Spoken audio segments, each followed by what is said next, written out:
us are familiar with the key pillars that comprise community schools, which include addressing the needs of the whole child, welcoming families and parents as participants in their students' education, collaborative leadership in the school community, and culturally relevant and rigorous curriculum. At our December meeting, we heard from people who understand the theory and the practice of these components. It was a great opportunity to hear from 3 women whose energy and spirit have guided Community Schools Initiative since its inception in LAUSD, the wonderful Dr. Silvia Rousseau, and the wonderful, equally wonderful UTLA Community Schools coach Esperanza Martinez, and the Director of Community Schools, Cora Watkins. We also benefited from a status report of 2 of our community schools, Lucille Roybal Allard Elementary and Felicitas and Gonzalo Mendez High School. And I want to thank their staff for joining us to share their best practices. We had some interference in terms of the technical transmission, but once that is fixed, it will be up on the site so that you can see this whole meeting. I've had some folks say that they tried to get on and they couldn't figure out after they got bumped how to do it again. Our next curriculum and instruction meeting is Thursday, January 26th at 4 p.m. Our topic will be reading programs and reading supports for students, and we invite all of you to join us. Thank you, Ms. Goldberg. Mr. Schmerelson, you're okay. Great. So thank you, and stay tuned for that next board committee meeting tomorrow, Wednesday at 5 p.m. and in future committees in the new year. We're going to turn now to our student board member, Mr. Shin, who is going to provide an update on the My Voice survey. So Mr. Shin, the floor is yours. Yes, so as you might know, we have the My Voice surveys, which were established by my predecessor, Board Member Kanuga, as part of the Student Empowerment Today resolution with Board President Gonez. And so essentially students are going to be sent surveys through Schoology about their school experience and how we can improve it. So we did a highly successful pilot in one coast, and now we've moved on just this morning to a pilot in all of Region North. So all secondary school students in Region North have received these surveys through Schoology. As of this morning, which was just the first day, we've got 1,320 responses from students, and the questions are about their experience with the online tutoring services. So special thanks to Dr. Franco and the Student Empowerment Unit, the staff at Region North, ITD, and the Office of the General Counsel for their support on this project. The next thing is an update on the Beat the SAT workshops, which are happening on the same days as the acceleration days, but these are virtual.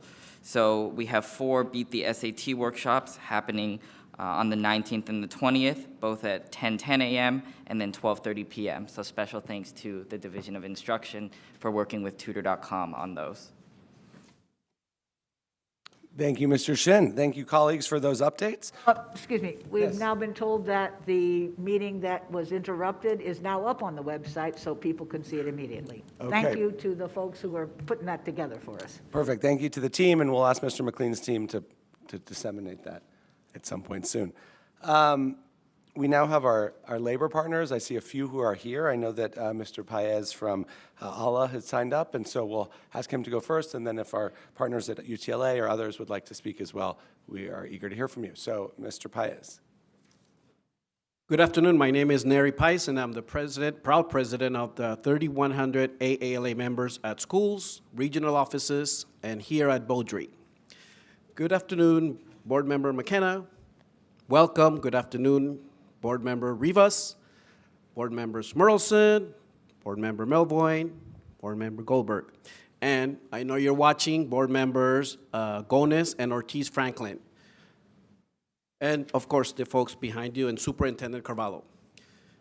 I want to applaud all the AALA members working at schools and working here at Beaudry on making next Monday and Tuesday a productive, meaningful, and successful 2 days for our students who so desperately need the support.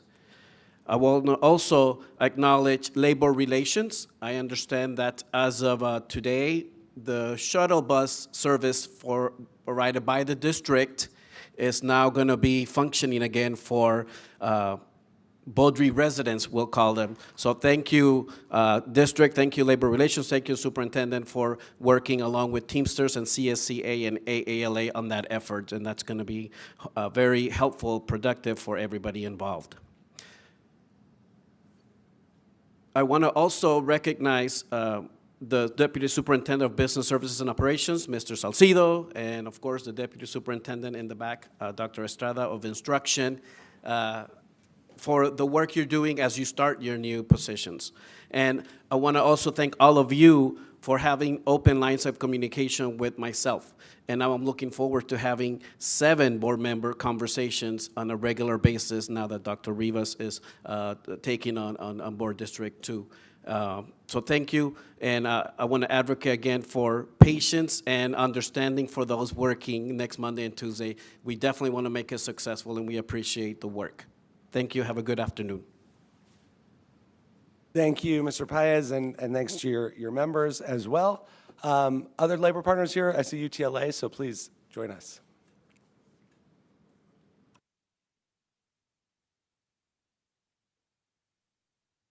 Thank you, and good afternoon, board members, student board, superintendent, and staff. My name is Arlene Inoue. I'm representing UTLA, 35,000 members in various job categories. I'm the secretary and co-chair of our UTLA bargaining team of 85 members connected to schools across the district. UTLA has been bargaining with the district for 7 months on our 2022 to 25 contract, which we call Beyond Recovery. Beyond Recovery because of the urgent crisis exacerbated but not caused by the global pandemic that really demands real transformational solutions. We're facing a crisis in public education in attracting and retaining students and their families as well as educators, and we need solutions, real solutions for this. Last October, UTLA with union, parent, and community supporters had vibrant picket lines at nearly every school across the district. And last week, we wrapped up the school year with regional rallies in UTLA history demonstrating our commitment to the Beyond Recovery proposals. SEIU united in our demands for more staffing, better wages, and clean and safe supportive schools for everyone. Local 99 is also currently in contract negotiations with LAUSD and represents workers essential to our schools that includes teachers' assistants, playground workers, special education assistants, bus drivers, custodian, gardeners, and cafeteria workers. UTLA stands in solidarity with SEIU 99 workers who are rallying for a better contract. We also joined together with Reclaim Our Schools Los Angeles in urging the district to take action to fully implement our community schools initiatives and the Black Student Achievement Program, which we have included in our Beyond Recovery proposals. BSAP needs to be fully implemented every year with the structure, staffing, resources, and budget required to be successful. We call upon LAUSD to work with community partners to develop a plan for the over $40 million in unspent BSAP funds that include safe passage and community-based programs. Our youth deserve a safety plan that includes community engagement, especially for the students most impacted by the district policies. And we stand with Reclaim Our Schools Los Angeles in calling upon the district to commit to the continued success and expansion of the Community Schools Initiative, including ongoing funding and staffing, recruitment of BSAP schools to strengthen both initiatives, committing to protect community schools from charter co-location and full implementation of the Community Schools Coaches Program. We urge the school board to take action on these initiatives and in our bargaining. The time to act is now. Thank you. Thank you, and to your membership as well. Are there other labor partners here who wish to speak? Okay, well, thank you all, and seeing none, we're going to move in a minute to the consent calendar. I do just want to take a moment to acknowledge and celebrate that earlier today, President Biden signed the Respect for Marriage Act into law. Yeah, I think that is worth a round of applause. It's a long overdue federal recognition of same-sex marriage and the fundamental right for people to marry whom they love. This is personal for me, as my brother married his now husband in California in 2017, and that wouldn't have been possible without federal courts invalidating Prop 8, and then, of course, years later, enshrining it in the Constitution. But we can no longer rely on these courts, and we, as elected officials and legislators, need to take it upon ourselves to protect one another, and this is an important first step. I'm grateful for the bipartisan effort to get this done in Washington, and I know I stand with all board members and the superintendent in celebrating this day and recommitting here locally to fight to make sure all of our students, in this case our LGBTQ plus students, feel supported in every aspect of their life. So congratulations to the folks who got this done, and we stand in support and gratitude. Ms. Goldberg. I just want to add, though, it didn't go quite all the way. There are a lot of things that they had to accept from basically right-wing folks in order to get it passed. So it's a good step for not only LGBTQ, but also for interracial marriages. But it does allow religious exemptions. It allows states to say that they can still outlaw it, but they will all have to recognize the marriages of people already married who might move to their state. So that means that my family can move if we want to now, but we're not going to. Thank you very much. Well, we're also grateful that you're not going anywhere. But yes, a reminder that the work continues and is never quite done. So thank you. And with that, we're going to turn to the consent calendar. I'll just a reminder from my colleagues that if you have a question about an item, but it won't impact your vote, please leave it on the consent calendar, and we'll get to questions and comments after we hear from the public. I will turn it over to Mr. McLean to help us mark items for the consent calendar. Okay, here we go. Tab 1, procurement actions. Consent. Tab 2, facilities contract actions. Consent. Tab 3, define and approve 5 outdoor learning environment projects and amend the Facility Services Division strategic execution plan to incorporate therein. Consent. Tab 4, define and approve 6 board member priority and local district priority projects and amend the Facility Services Division strategic execution plan to incorporate therein. Consent. Tab 5, define and approve the O'Melveny Elementary School plumbing upgrade project and amend the Facility Service Division strategic execution plan to incorporate therein. Consent. Tab 6, define and approve 6 sustainable environmental enhancement developments for schools projects and amend the Facility Services Division strategic execution plan to incorporate therein. Consent. Tab 7, define and approve 2 early education center outdoor classroom projects and amend the Facility Services Division strategic execution plan to incorporate therein. Consent. Tab 8, report of cash disbursements, donations of money, donations, and associated student body. Consent. Tab 9, routine personnel actions. Consent. Tab 11, request for board authority to pursue a waiver to a portion of Education Code 45272A through June 30th, 2025. Consent.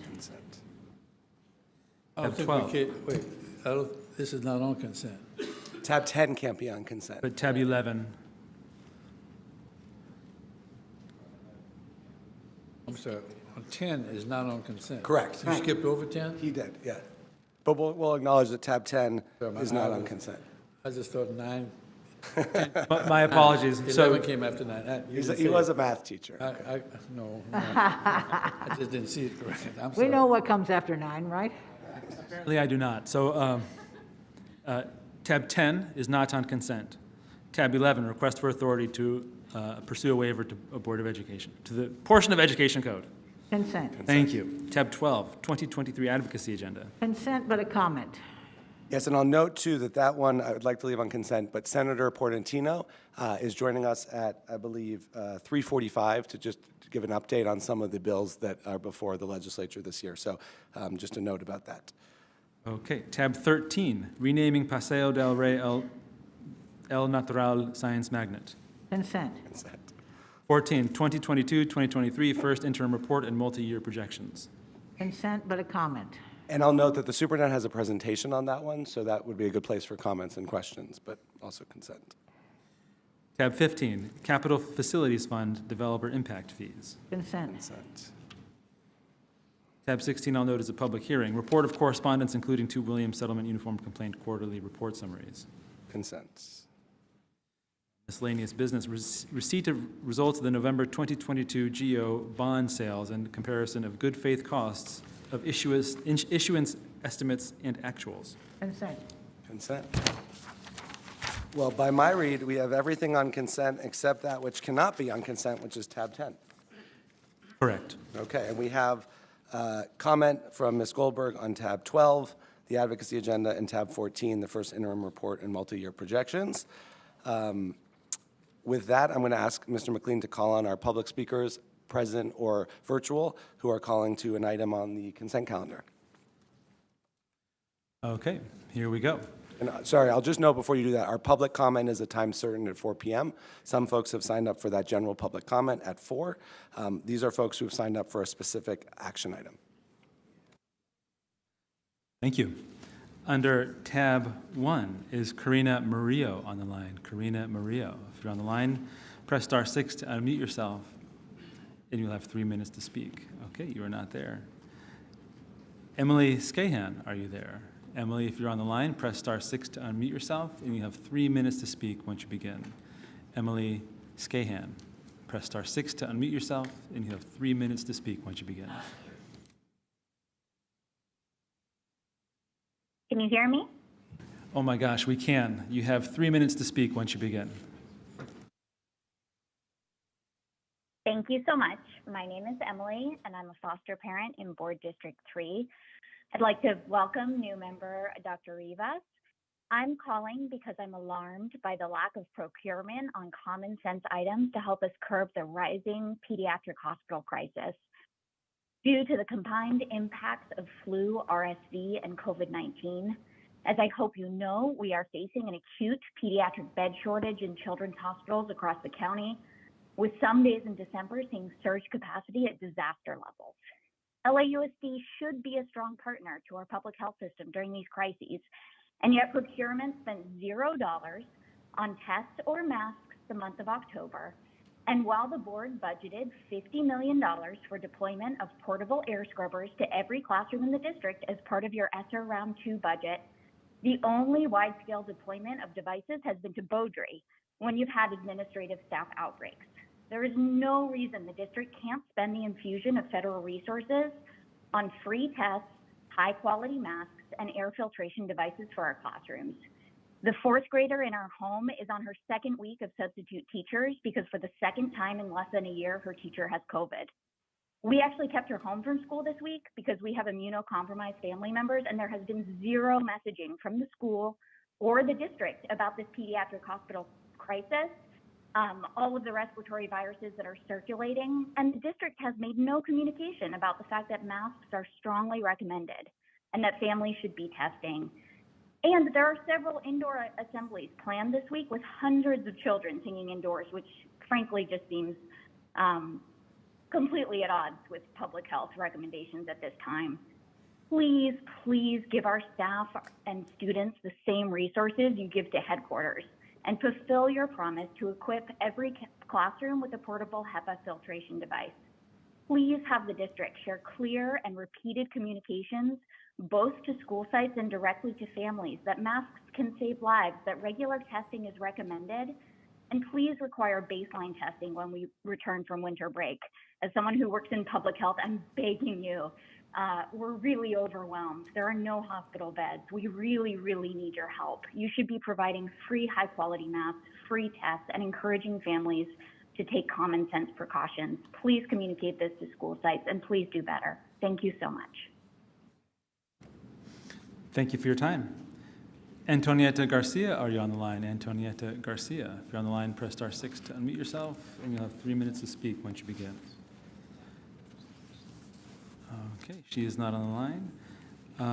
And I am informed we don't have folks on the line for item 4, 9, 12, or 16, it might be because we are a little bit behind schedule. So if you appear later within the public comment period, we can possibly return to you. Okay, thank you, Mr. McLean, and thank you to our speakers. With that, we have a few comments on the consent calendar. First is tab 12, the 2023 advocacy agenda from Ms. Goldberg. Thank you.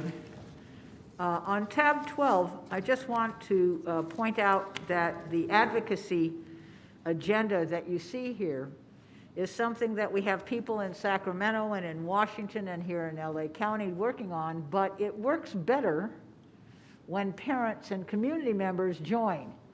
So I'm just going to here plea to you that sometimes board members will reach out to you and say, look, now we're working to make kindergarten a mandatory grade.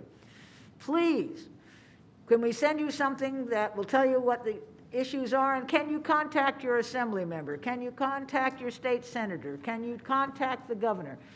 We have found that when we get parents involved in sending those letters, it makes a big difference. So I just wanted to comment and say the plan is here. It's easy to find. It tells you what our goals are. But I'm here to say that when we call on you, please do write those letters, do make those phone calls. They really do make a difference. And maybe we can get kindergarten, for example, mandatory finally in the state of California, among other things. Here, here. And I know Ms. Alvarez is here, who that's been a consistent refrain from the board. How do we get our community involved? So thank you for taking up the mantle on that. Ms. Goldberg, you also had a question or comment on tab 14. We're going to do a presentation in a minute. Would you like to I'll hold? wait for the presentation. Okay. And I think, oh yes, Mr. Shin. I just wanted to say that students are also being added to that course. Yes, absolutely. I'm And so sorry. we have a new Office of Government Relations Student Advisory Council in collaboration with Ms. Alvarez. So it's great to see students part of that process in selecting our legislative priorities and also part of the activism to make that change happen. Here, here. Thank you for that good plug and reminder. I think we have one speaker in person for tab 9, routine personnel actions, who showed up. Okay, we're going to do routine personnel actions, tab 9. We have one speaker, and I'm going to read the senior management contracts aloud before the speaker goes ahead and speaks. Presented to the board for approval as part of the routine agenda item are the employment agreements for 5 certificated employees previously appointed on November 15th, 2022. Government Code Section 54953 requires the board, prior to taking final action, to provide an oral summary of a recommendation for a final action on the salary schedule, or compensation paid in the form of fringe benefits of a local agency executive, including certificated employees, during an open meeting in which the final action is to be taken. That's today. The following certificated employees the board is considering will receive: 1, regular health and welfare benefits accorded to 12-month certificated administrative employees of the district; 2, standard senior management district vacation and illness days, which are 24 vacation days, 13 full pay illness days, and 87 half pay illness days; 3, use of district automobile or monthly car allowance of $250; 4, a term commencing on November 16, 2022 and ending June 30th, 2024; and 5, an annual salary as follows: $239,935 for Francis Baez as Chief Academic Officer; 2, $239,935 for Andre E. Chait as Chief of School Operations; 3, $175,560 for Rennie L. Neira as Executive Director, Adult and Career Education; 4, $239,935 for Kristen Murphy, Dr. Kristen Murphy as Chief of Staff; 5, $249,348 for Dr. David Baca as Regional Superintendent. Before the board takes action on this item, I believe we have one speaker, Mr. David Tokovsky.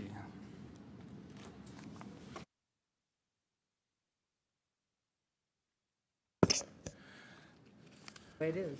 Wow, that was an impressive list of top brass. Let me just say, Mr. Superintendent, you've done a tremendous job on trying to get the number of vacancies down in this organization. The danger is that people don't always report honestly. And there isn't a school you can go to and talk to a principal and say, do you have a vacancy?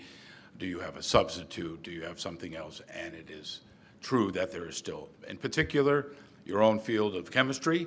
If that is a gatekeeper to good college success, and the shortage of chemistry teachers in a town that has Caltech, has UCLA, has Irvine, has Riverside, has Occidental, where graduate students in chemistry are going into debt to get a master's degree.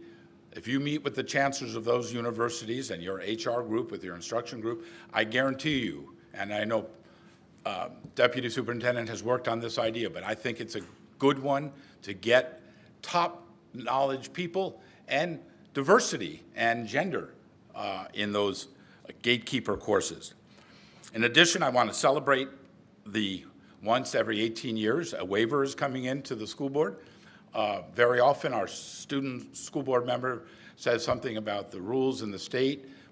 Anything that has a good instructional focus can be asked for a waiver to get things done in the interest of children and good operations of schools.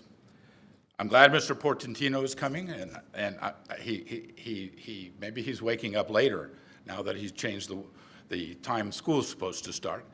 But what I would like to say is that we need an urban and inner city agenda with school districts like San Bernardino, Santa Ana, not a rural suburban agenda, which Jackie knows from the legislature, but a real fight that you, Mr. Superintendent, this board can lead in the state of California about inner city kids.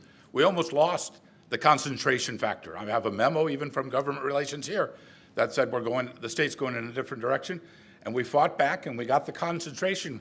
That should be accelerated. That amount of money should be focused on the inner city kids. And Mr. Portantino should be asked how he's fighting for inner city kids and urban kids. So on item of the vacancies, and I thank you for what you're doing. The first interim report is dramatically honest and transparent and significant amounts of monies, and you need to look for the waivers, federal and state, to make sure it's not use it or lose it, but it's a strong following the 4-year or 5-year plan, and I don't see the waivers yet. We need to be asking for those, not just wait for Council of Great City Schools to do the work, but for us to do it and to be in front there. I thank you very much for the time, and I'll talk to you a little bit later about impact fees, not developer fees. Thank you very much, Mr. Tokowski. We're going to have you back right this second to speak on tab 16, the public hearing. I was going to offer 2 for 5 minutes. May I just read this? For 5 minutes. Mr. Tokowski, I'm going to read the public hearing statement, Sure. and then I'll give you And a then go. the members of the 10 million in LA County might want to speak too. Understood, thank you. Before action is taken on the report of correspondence, including 2 Williams Settlement Uniform Complaint quarterly report summaries from the Director of the Educational Equity Compliance Office, a public hearing must be held. This is that. A maximum of 12 individuals who wish to address the board on this item shall be heard. Those who wish to speak and have not already signed up should sign up. Speakers will be called by name. Mr. David Tokowski, you have 3 minutes. I thank Ms. Panameno and the others who have now given you great detail on the Williams case. Here you have 92 complaints only in facilities. So there's not one complaint. And again, it's not a complaint, as Ms. Goldberg said. It gives us a heads up to get it remedied. And you can see that by and large, except for a case at Laces that says in there that it's remedied. Meanwhile, 500 kids don't have a restroom at the competitor to the North Hollywood Severely Gifted program at Laces. So again, the follow-up from facilities is tremendous, but the honesty necessarily on the teacher vacancies is gone. Thank you for your report. I would like to say something on the impact fees. I think we have a new Inspector General.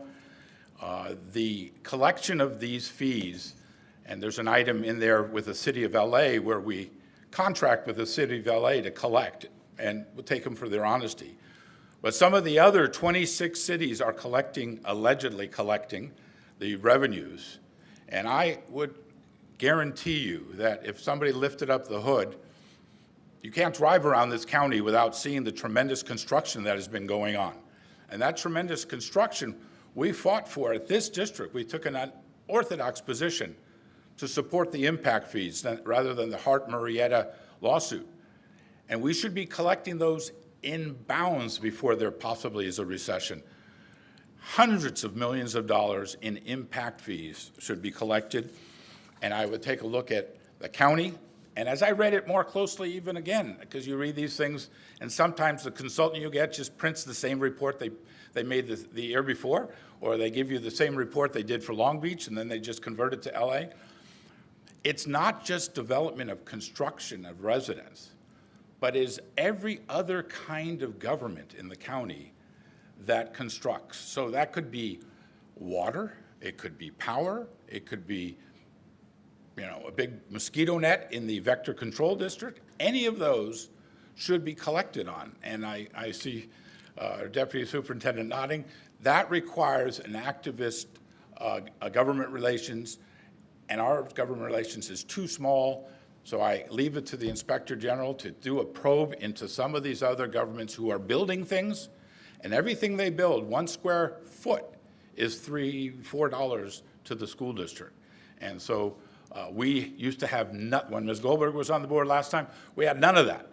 And we had to do it out of COPs, which comes out of the general fund, which comes out of the employees' money. So again, these impact fees, and for some reason, I keep writing it now as developer fees, like the developers are a victim or something. It's the impact of these developments on the economy and upon the school district. I thank you for your time. Thank you very much. Nelly Mendez, are you here in person? You are signed up to speak in person. Nelly Mendez, are you here? Karina Lopez, are you here in person? Karina, are you here in person? I don't see you, and that's all the in-person public comment on consent items that we have today.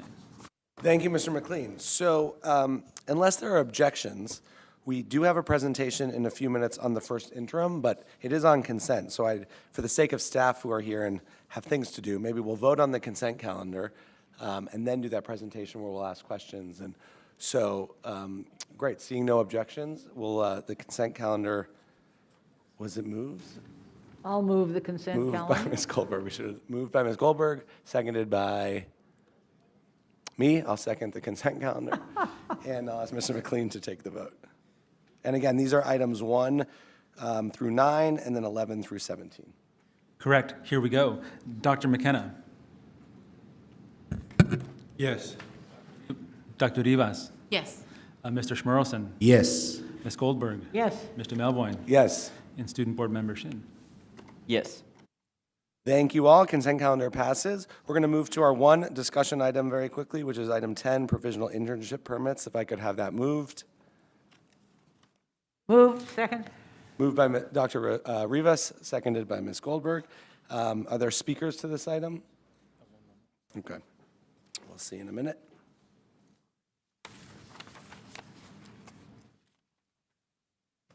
There are no speakers to this item. Has anyone walked in to speak personally about this item? No. Okay. Board members, any questions or comments about tab 10, provisional internship permits? Seeing none, I'll ask Mr. McLean to call the vote. Dr. McKenna. Yes. Dr. Rivas. Yes. Mr. Schmerelson. Yes. Ms. Goldberg. Yes. Mr. Melvoin. Yes. Board Member Shin, student. Yes. Thank you. The item passes. Okay, with that, I would those, just like to, on a point of personal privilege, to say to Dr. Rivas, it's not always like this. So just, don't get into believing that this is how we do things. Okay, I just wanted to make that as a point of personal privilege. see, Ms. Goldberg, I was going to say the opposite, which is this is the new order of business here. We're quick, we're efficient. So that is all the board voting items for today. We have a few more items to cover. We have a presentation on the first interim. We have Senator Pornantino joining us, and we have general public comment at 4. But thank you to my colleagues for an efficient first meeting of this new board. I will now turn it over to the superintendent to introduce his team for the presentation on our first interim budget.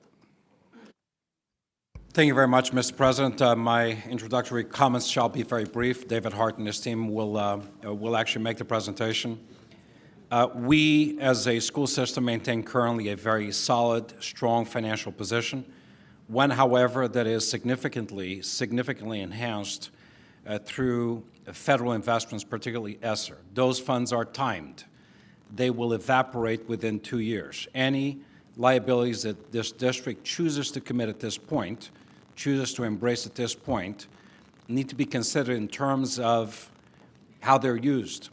Are they recurring liabilities, meaning beyond the next 2 years, by which time these federal funds sunset, will that liability actually then become an imposition on our viable workforce? Secondly, I've asked our CFO to stress 2 points. Number one, in the process of truth-telling, what our true current reserve is. Not just the availability of funding, mainly generated through federal resources. And thirdly, to explicitly address the recent declaration by our 3 credit rating agencies on a basis of a demonstrated effort, successful effort, in showing to the credit rating agencies that the budget as approved is a fine budget that fully recognizes the combination of recurring versus non-recurring liabilities. With that said, I'll turn it over to our CFO.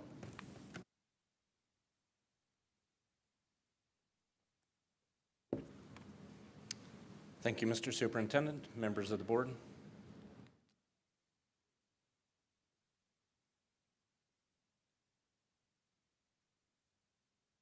Can you help? They're pulling it up, just one.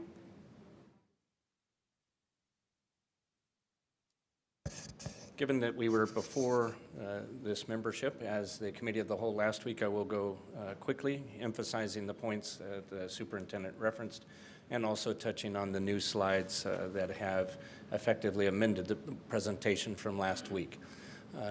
You know the highlights, you know why we're here, but it does make sense for me to emphasize this is not necessarily, if you will, in the deep dive, a budget presentation. This is about a forecast of where we are as to the end of the year and our look to the end of school years, June 30th of 24, June 30th of 25, based on best available information. To the superintendent's point with regards to the rating agencies, I can tell you that the reaction we received from them resulting in an upgrade should not be thought to be lip service. Those upgrades are not something that you buy. It is not a function of fund balance. It is not a function of any one item in and of an entity's budget. What it is an estimation of leadership and an ability to plan for the immediate future and balance the needs of the immediate future and the tax-paying public against the current and ongoing liabilities. For instance, our decision to put in funds committed to the OPEB liability in future years was a material departure from past practice that did get the attention of the rating agencies and upon which they favorably commented, as a for instance. So as we speak to what are the fund balances and how is it that you as a board should think of them, I will remind you at times of some of those entities, some of those entries, if you will, for which you do have some discretion. But it is my job, as I have said to you before, to help you understand the trade-offs that are inherent in making an informed decision. As things stand today, we are before you giving the formal staff recommendation for an acceptance of our report, which would result in a passage to the powers that be of our first interim. And to be on the record, we will be positive, we will be in the black. We do forecast that we will be able to meet the obligations such as they are known today for the fiscal years ending June 30th of 23, June 30th of 24, and June 30th of 25. As I've said to you before, and just a point of emphasis, the upcoming January proposed budget from the governor will probably be the most determining factor as we approach the 24-25, 25-26 forecasts, which will be part of our expanded budget presentation when we come back to you in the spring with a proposed budget for 23-24. With that said, the fiscal outlook has not changed in any manner that we are aware. We are continuing to sit with, if you will, an anxious mindset as we wait to see how the state will address a $25 billion forecast deficit in revenues, whether or not that in fact materializes, whether it is greater than or less than, and what it is they intend to do to solve for that vis-a-vis the healthy reserves that they hold. In terms of our enrollment in ADA, I do want to remind folks that The numbers here also not changed since last week, but a point of emphasis here with regards to the ADA. We will be back to you with a second interim in March. It is important to note that the ADA reporting is not finalized until after the second interim. As a result, our final forecast of the mix between enrollment and attendance will not be before the Board of Education until such time as we come with a proposed budget later in the spring in an April-May timeframe. Those factors, if you will, if I can name them, the state's budget, our own enrollment, and the ADA are probably the three primary drivers for what the budget will look like as we look to 23-24 and the subsequent years. In terms of our multi-year projection, again, no changes. We are noting that there is a change in that beginning, if you will, fund balance for 22-23, down slightly from where we were when we were in front of you previously in August. But overall, we are tracking consistently, though the trajectory would suggest otherwise. I would suggest that is an anomaly and not to have much weight put upon it at this time in the year. It is also worth noting in terms of our projections, these are based on numbers that are through the fall. We do not even have mid-year numbers as of yet, and we won't have those until we get into January as a preliminary, and those will then get more firm as we move into February and March. Factors that are not reflected. To emphasize the points that we have touched on before, our budget is not one that we deal in speculation. These are actions that are reflected either by law, coming from the state. They are on the guidance of a county office, in this instance, LACO.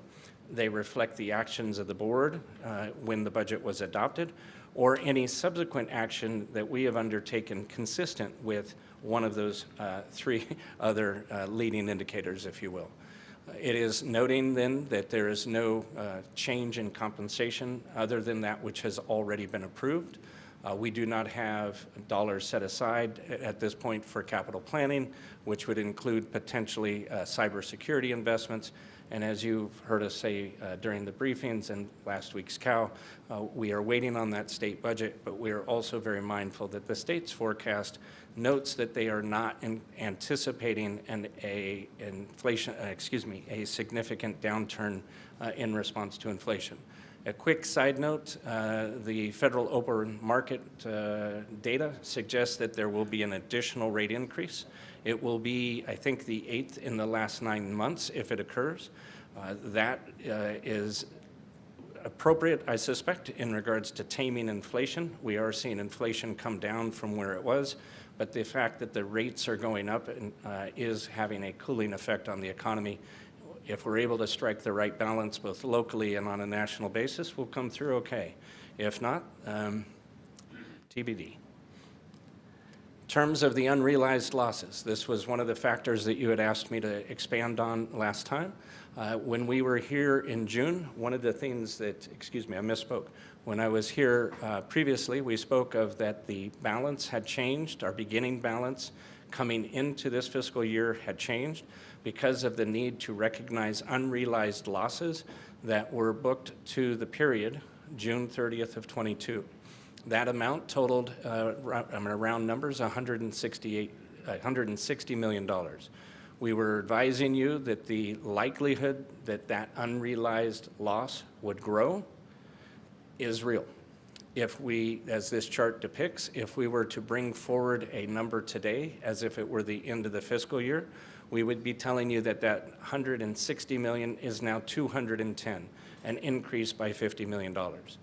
It is appropriate, and I must emphasize that we do not expect to actually incur a loss of a penny. This is an accounting treatment. It has an appropriate measure for the transparency of how it is public securities are held and valued, but it is in no way an indication of an anticipated loss in corpus of the money that we actually have invested.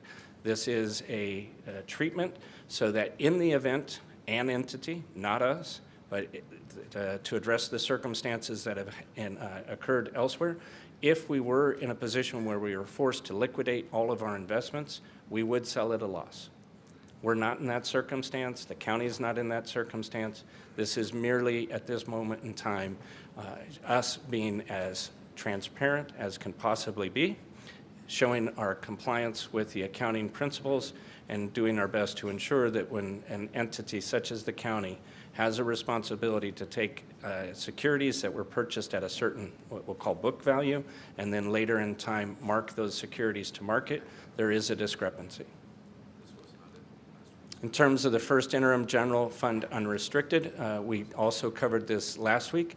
As is true on this slide and subsequent slides and plays out through our conversation of fund balance, it is important to note that, and there is a subsequent slide I'll cover in a little bit more detail, that when we are dealing with funds that come to us that are restricted, they are not always handled the same based upon the law of the entity giving us the funds. And for me to say that the federal government gives different treatment to different funds is probably an understatement. What I mean to say is that certain funds we receive in advance of incurring an expenditure. We're given money for a certain purpose, and it is given to us for that purpose in advance of us incurring any related expense. It is then incumbent on us, when we expend those dollars, to file the report with the federal government, giving evidence that the costs that we booked against those funds were appropriate. There is also the circumstance, material dollars we receive as a reimbursement. We are only allowed to book those revenues when in fact we have incurred an eligible expense and submitted for reimbursement to the federal government. In those instances, both are accurate, both are sizable pots, and so when you see a discrepancy, as will be the case here on our general fund restricted, it looks as if our general fund revenues are down. The answer to that, it is when one compares where we are actually compared to our budget. We thought we would be further along. Does that mean that we will not receive that 1.1 million? No. It doesn't mean that. It just means that we haven't incurred the expenses for which we would submit reimbursement at this point in time, and we are different than our forecast. We do expect that that will come about in the months ahead, and some of this also has to do with, again, these are restricted funds, so it will hit our combined fund balances of restricted, committed, assigned, and unassigned differently because of the strings that are attached with, if you will, this color of money. If I might, if you look at page 30 of the first interim report under Title I, it shows that it looks like we're losing 25% of Title I money, but we're not. It means we haven't spent 25% of the Title I money we can get reimbursed for. So I wanted to point that out because people will look at this and think, oh my God, you're losing money in every category. But it's not that we've lost it, it's that we just haven't spent it yet. That is correct. Okay, I think that's an important distinction because I know that people will read this, or some will anyway, and see all these negatives and negatives and negatives under revenue and think, oh my God, we're losing money everywhere. And really, we're not losing any money. We haven't spent it yet. You can't get reimbursed until you do. That is correct. Thank you. That, by the way, was my only comment, so now I've made it. Thank you, board member. In terms of the additional material, this is the slide that I wanted to speak to. It is a bit of a busy slide, but it is a slide that you have seen from us over a period of time. The green, or the green colored bar, if you will, evidences state funds that were under the banner of COVID relief, 630 million rounding. That is balanced by the approximately $5 billion of federal funds. Those are the blue bars. In a closer look at each individual blue or green bar, you'll see the name of the specific program. You'll also note in the detail of that, and sorry for the small print, even at this scale, We have out of the state, we have expended about 475 million of the of the 630. So we've got about 150-ish to go. We expect that those funds will be expended, and we will neither be in a position of returning funds that we have received or making expenditures that would have otherwise been eligible that we didn't meet on terms of timing. As an example, when you look at what would be the third green bar down, the Extended Learning Opportunities Grant, you see that we have spent 261 million. There is another 134 million left to expend. As we spoke of earlier, there is also circumstances where not only are funds restricted by purpose, they are restricted perhaps by timing. This is an example of that.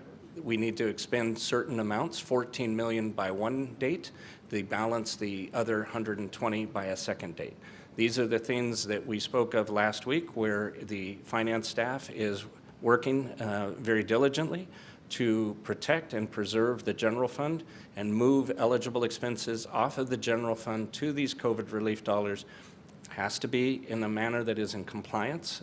We're not a big, that's not my favorite word, but we will ensure that those dollars are expended in compliance with the governing statutes, rules, regulations, what have you, and that the expenses contemplated by those actions of the state legislature will be fulfilled when we expend those dollars. I could use and make a similar example with regards to the largest blue bar. It is the third one from the bottom of the blue. That is what we commonly refer to as ESSER 3. You can see that there is an approximation of $2.6 billion made available. We have spent approximately $600 million of that, with $2 billion to go. Before folks say, whoa, wait a minute, what about that? I have to ask remind you that though that bar shows that it began in the school year 2021, we were very intentional not to begin budgeting for those dollars until this school year, because the bar extends to the right into the school year 24-25. Board Member Goldberg, this is the one you and I were speaking of last week, to say that we can incur expenses. We can encumber for expenses up through, and if you could read the finer detail there, we can incur expenses into the school year 24-25. We actually have until about June 30th, excuse me, I misspoke. We have until about January 28th of 25 to actually pay all those dollars out. So those darker blue boxes on the end of some of the blue bars suggests that as long as we have recognized, made a encumbrance against those, we have an additional roughly 90 days to cure for that and make the payment. This is what speaks to our fund balance. These are the dollars then that play through.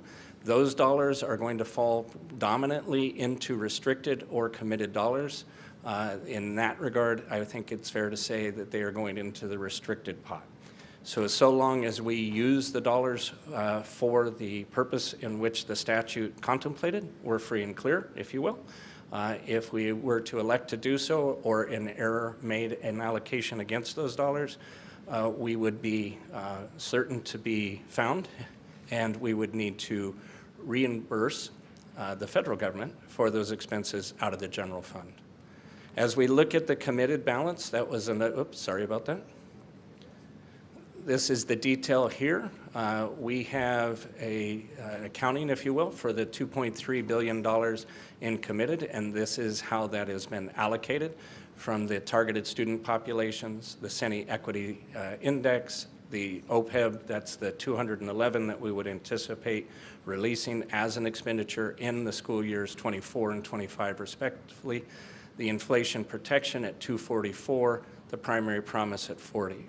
In our resolution that was passed, the inflation protection, we also took the unusual step of committing additional dollars out of 24-25, and I get my years right, 23-24 and 24-25 to bring that total to, I think off the top of my head, it was $800 million. This is the kind of activity to reinforce the point made by the superintendent that when we speak to the rating agencies, receives a positive thumb up. It is about balancing your assets and liabilities in both the short and long term. It speaks to the principles of the Board of Education in terms of our budgetary practice of ensuring the students who generate the dollars are the students who benefit from those dollars.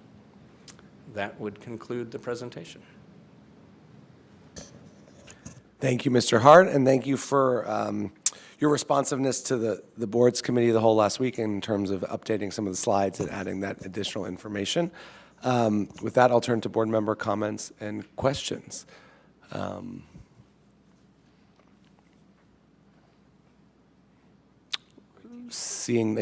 Great teacher, and thank you, Ms. Goldberg, for your one comment. I guess on slide 12, if we could pull that one up, that's one of the new slides. And I will say, many of my questions were asked and answered last week, so thank you. Just a few questions about a couple discrete buckets on slide 12, notably the Emergency Connectivity Fund and the Special Ed Dispute Prevention Fund, given the June expiration date, if you will. Yes. So the Connectivity Fund is third up from the bottom, Special Ed is second up, and just, particularly with the Connectivity Fund, and I know we have those billboards around LA asking families to sign up, but having spent just $35 million of the 198, with Special Ed Dispute Prevention, spent 28 of the 56. If you could just update us as to why we haven't spent the bulk of those funds and what the plan might be. This is an example, board member. Thank you for the question. In the instance of the ECF, the Emergency Connectivity Fund, we have to incur the expense in order to receive reimbursement. So when you see that we are lagging, if you will, the full allocation for which we believe we are eligible, it means we have not had enough folks take us up on the offer, essentially. So the efforts to market, to create for a greater it's not a question of eligibility, it's a question of participation. So we know who meet the criteria, but it's, if folks don't show up and don't take advantage, we can't make a submittal to get those dollars. So that was my hunch and assumption, is that there it is just fewer families than we not necessarily expected, but we are hoping are taking us up on that offer. But given that those funds are going to expire in June, and there is $163 million left for connectivity, which has been a priority of the board. I'm curious, and maybe Superintendent, this is for you, just what efforts we have to get families connected, and also are there alternative ways that we can use the money, or is it just families have to sign up, and if not, the money disappears? I think two things. One, we are working with our counterparts. So for me, that means Sohail. We are having the conversation as to what can be done and how is it we facilitate there being a greater level of participation. As we spoke of last time, and has been our commitment, part of this when we are releasing budget to actual on the expenditure side, for some select, we will also do budget to actual on revenues. This is an example of where the underperformance is to our detriment. We want to ensure that every eligible party has the connectivity necessary to take full advantage of the offerings of the district wherever they may be. So how does that take place? It will be, I'm sure, part of our communications. It will be part of an outreach. But this is just, there's that C word of compliance. We have to incur the expense before we can make the submittal. And I guess, and Ms. Alvarez, maybe this is a question or comment for you. I mean, internet is one of those things that is going to be an ongoing expense for our families, even as folks are back in person. That's just where the world is. And so I wonder if there's some advocacy we can do federally around, particularly the money where we are subsidizing internet for families at home, to ask for some extension of that sunsetting, because it just seems like one of those areas where the recovery, I mean, it is pandemic recovery, but the effects of that and the benefit to families will extend. So especially given that we've seen, I don't know, not even 20% of that expended, maybe it's worth some advocacy with other districts to say, is this one where we can extend the horizon so that families can continually stay connected? And If I might, board member, I think you're right there, and among the strategies we might look at is one, the extension, as also was mentioned by Mr. Tukowski, your comments. The other is, could we flip that to be where we could get the revenues, have the extension and then be able to pay that out over a period of time as well, so that we have the benefit of having those dollars in hand. A significant jujitsu would have to occur for that to work, but there are many strategies that we will try to do, as trying to keep this short. Our efforts to protect the general fund and to ensure that what is contemplated by these actions is successful. You've highlighted one where there's some work to be done.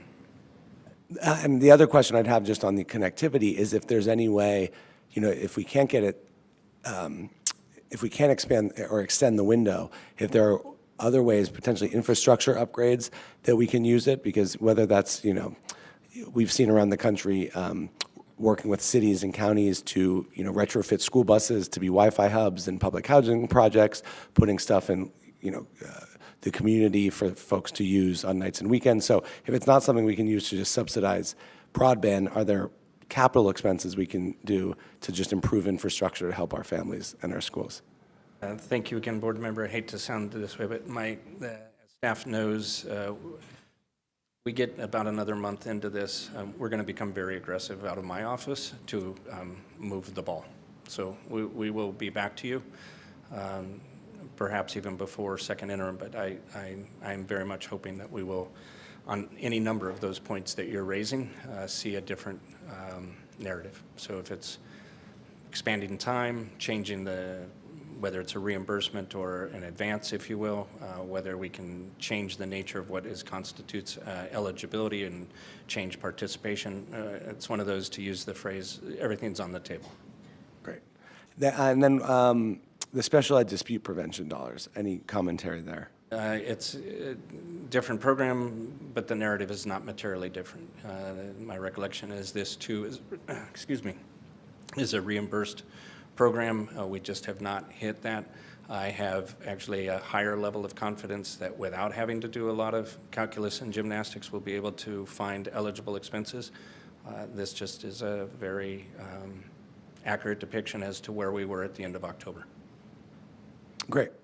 And then my only request maybe for the new year, and I know this is something Ms. Goldberg has asked for consistently, is just a programmatic update on our COVID expenditures, what has been working from a student achievement perspective, and as we think about the sunsetting of some of those funds, what are those costs that we would want to move to the general fund because they're working, and what are those things that we, even if we had the money for, we don't want to continue because they're not. So, perhaps the program evaluative side of that chart in the new year.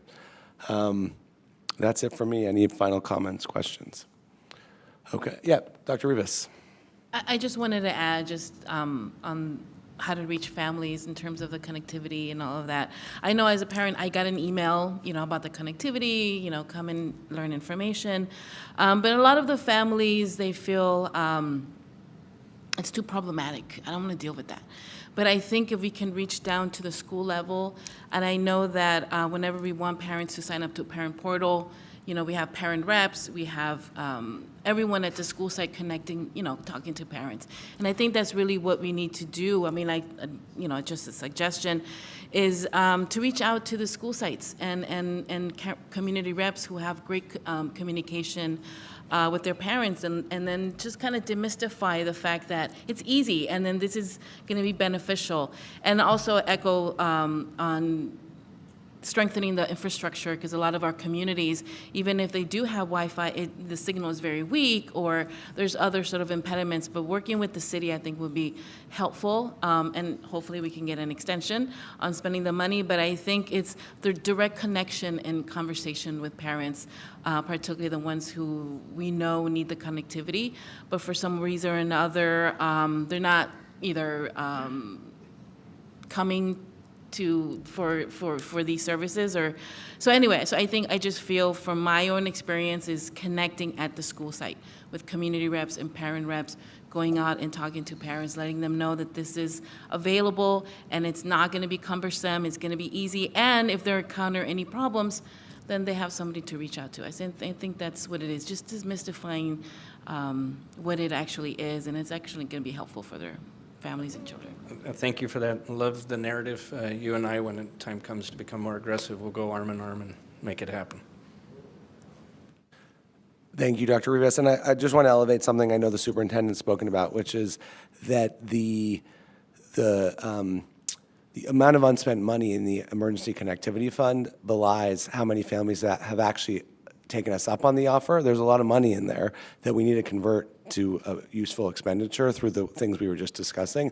But I don't want people to take from this slide that we still have, you know, a majority or even close to a significant minority of families not connected. The efforts of our schools, our community partners in the district have ensured that the vast majority of our families are now connected.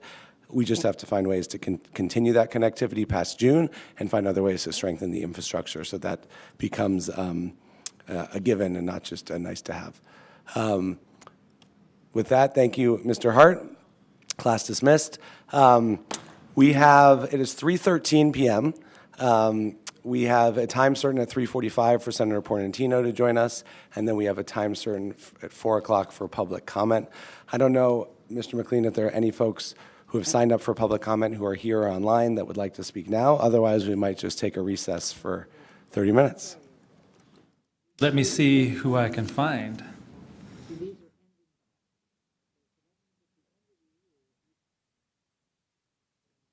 It looks like we have one speaker under tab 16, Maria Daisy Ortiz. Maria Daisy Ortiz, are you on the line? If so, press star 6 to unmute yourself, and you'll have 3 minutes to speak once you begin. Sí, buenas tardes.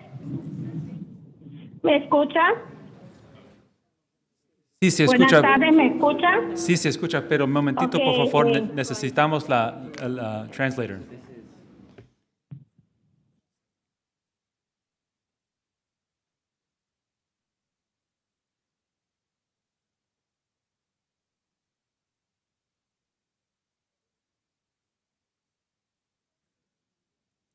Momento, señora Ortiz, por favor.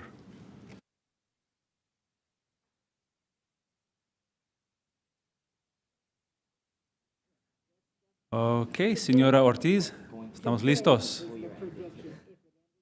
Gracias. Buenas tardes, Presidente. Good afternoon, members of the board meeting, Superintendent. I am Maria Daisy Ortiz. I am here. I have a necessity based on the school's installation in regards to the air filters. Last year, most of the schools suffered because of the air systems. And I want to ask the board members that there's a demand for these so that these systems can be in condition for the next school year. Every year, the schools have lots of problems related to the air conditioning and the systems and in the classrooms. For example, San Fernando Valley, including Los Angeles, during the summer, temperatures are above 100 during the summer, and we don't want you not to pay attention to a big problem because this is a big problem within the LUST. And as you are in the offices according to the temperatures, and this helps you work well. Can you imagine the students? Especially, I've seen it with my own eyes. Teachers had their own fans to install and to be able to.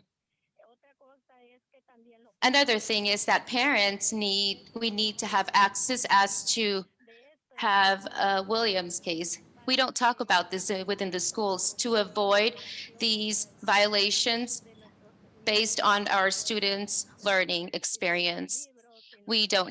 Sometimes they don't have enough books, sometimes they don't have enough chairs. This is so that our children can learn. This is my recommendation to the board meetings, and for them not just to send a person to do minor fixes. And next year, we will have the same problem. Thank you very much, and we wish you a great afternoon. Thank you very much. That concludes the extra public comment we had. Thank you, Mr. McLean. So it's 3:17 p.m. We will recess until, let's say, 3:50 6:43 p.m., and we'll come back and hear from Senator Portantino and then public comment. So we'll just take a almost 30-minute recess. Time is now 3:18.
We are going to be starting momentarily. Thank you.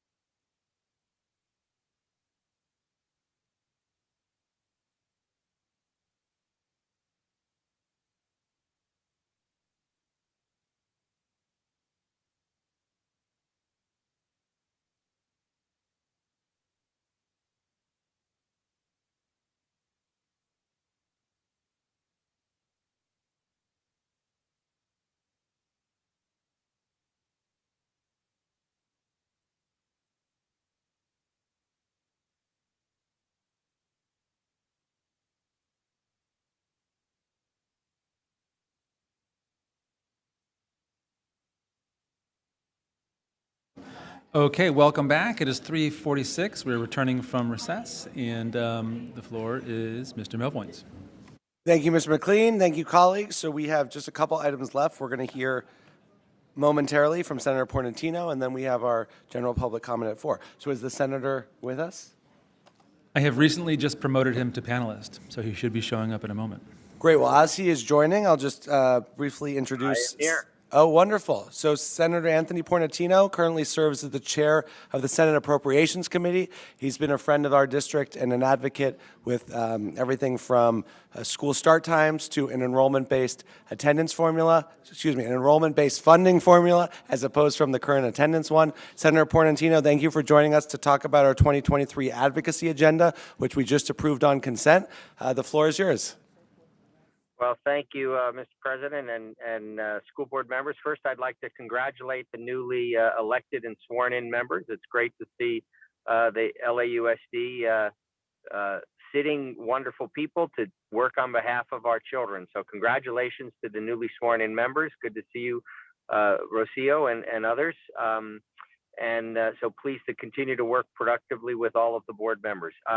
I also want to compliment the superintendent and his ledge staff, and in particular, the team up in Sacramento for working collaboratively on trying to shift our funding model from attendance-based to enrollment. Martha has been a great partner in that effort, and we are going to introduce the bill again this year, and I look forward to working with LAUSD. As you all know, you get disproportionately penalized by the state of California because you have to plan for enrollment, and when we fund you on attendance, you still have the same costs, but then we take money away from you, and that's just an unjust situation for your students and their families. And so we're going to take another strong attempt at changing California state law, so we won't be one of only 5 states that do it this poorly conceived manner. And the partnership between your team and our team is going to be productive this year.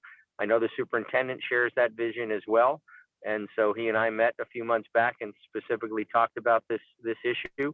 And obviously, we have some other items that your team's going to bring forward on the legislative front that hopefully I can author on your behalf and get the governor to sign. So if there's any specifics you want to share now or down the road, please do. But I just wanted to be here just to compliment the new board members, the old board members, the team in place, and our effort to try to help the students have the resources they need to thrive in our great state. Well, thank you, Senator, for taking time out of your busy schedule in the new term, and it looks like in transit to join us. We've appreciated your sponsorship and introduction of these bills that will so help our students. I think with your nod of support, we have already approved the advocacy agenda, so we look forward to meeting in the future. I know one of the requests from Board Member Goldberg was ensuring that we had resources for our families, our parents, and our students to help advocate. So we in our community stand at the ready to support as we move these bills across the finish line. Well, thank you, and thanks for the opportunity to be with you today. And I know you're all going to do great things, and our students are going to continue to do well. Thank you, Senator, and we look forward to all being in touch. And thank you. You can't see her in the audience, but Ms. Alvarez is here, and we're grateful and lucky to have her. And I know she's been grateful for our partnership with your office as well. So thank you, and have a great rest of your day. Be well. Happy holidays, everybody. Happy holidays. Thank you all, and thank you again, Ms. Alvarez, for facilitating that and all your work and your team's work. we're still a little ahead of schedule, but I'll see who we have here from public comment, and we can start with that. Okay, here we go with general public comment. I know for sure we have one person on the line already. Sabrina Siegel, I see you're on the line. Sabrina Siegel, if you're on the line, press *6 to unmute yourself, and you'll have 3 minutes to speak. Sabrina Siegel.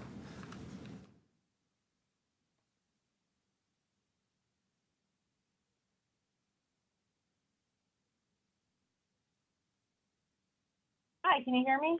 We sure can. You have 3 minutes to speak once you begin. Okay, thank you. Good afternoon, members of the board. I am a member of LAUSD Parents for COVID Safe Schools and the parent of 2 LAUSD students. I'm commenting today to continue to ask for safe air and better illness policies in our schools, especially during this winter surge. LAUSD's attendance programs underscore the importance of attendance, and yet my child is now sick for the 4th time this school year, once with COVID and 3 times with other viruses. He's now home for the 25th day this year. How does this much illness support learning? How does prioritizing attendance and not health support learning? We are well into a winter surge of 3 viruses, and one-way masking in a room without a HEPA plus crowded outdoor eating just doesn't work. It's not keeping our kids healthy, it's not keeping them learning, and it's not helping LAUSD's attendance-based budget. Our coalition has consistently said that prioritizing healthy schools leads to better attendance, learning, and budget outcomes. LA County has already strongly encouraged indoor mask wearing and is on the verge of returning to mandatory masking, but LAUSD has shared no regular public communications to families about this updated guidance. Research has shown that schools with mandatory masking during Delta surge had approximately 72% fewer cases of in-school transmission of COVID-19 compared to schools with optional or partial masking policies. LAUSD has also not shared information on where families can access PCR or antigen tests and has not continuously communicated the importance of regular testing. There are now several testing sites across LA that offer combined flu, COVID, and RSV tests. We want a plan for validated testing after winter break because we already see that the honor system testing didn't work for Thanksgiving with a huge and growing spike immediately after that break. Twice now, there have been increases in cases amongst the employees at Beaudry, and immediate action has been taken, including mandatory testing, mandatory well-fitted masking, and adequate amounts of air filters purchased. Why are our schools not following the same protocols when cases are obviously up? We want a plan to achieve 6 and preferably 12 air changes per hour in every room, knowing that better filtration can reduce viral transmission, illness, and absences. We want safe outdoor eating when COVID case rates are high. Indoor eating is a fundamentally risky activity. We know that many schools opt for indoor eating just because they don't have the adequate outdoor eating infrastructure. We do applaud the recent Green Schools for All resolution and the formation of an environmental officer, and ask that implementation and rollout include shaded and well-spaced outdoor eating infrastructure, and that the program be expanded as quickly as possible to meet the needs of all of our children. We are asking this district to invest in attendance and learning infrastructure via data transparency, safe air, shaded and adequate outdoor eating, and validated testing infrastructure that will quickly pay for themselves with higher attendance, healthier students, and more actual learning. Please do right by our kids, and thank you for your time. Thank you for your time. Kamal Chapman, are you in the room? Kamal Chapman. Come on up. You'll have 3 minutes to speak once you begin.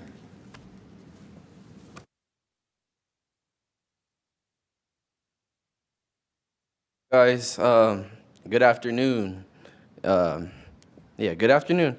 My name is Kamal Chapman. I am a Hamilton student. I am a leader in Student Deserve.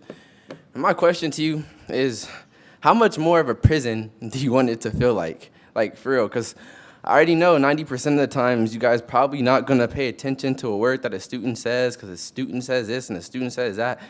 All the time we're misunderstood and underestimated because of our age. Now, I'm glad that you're looking at me in my face because I have your attention, Mr. Carvalho. Mr. Carvalho, you're actually the reason why I'm here to, talk, do this speech. I'm pretty sure you know that. I'm here to tell you, to be honest, like how disappointed I am with your response to the student overdose and your actions to how you treat us kids. Like, do you take us serious?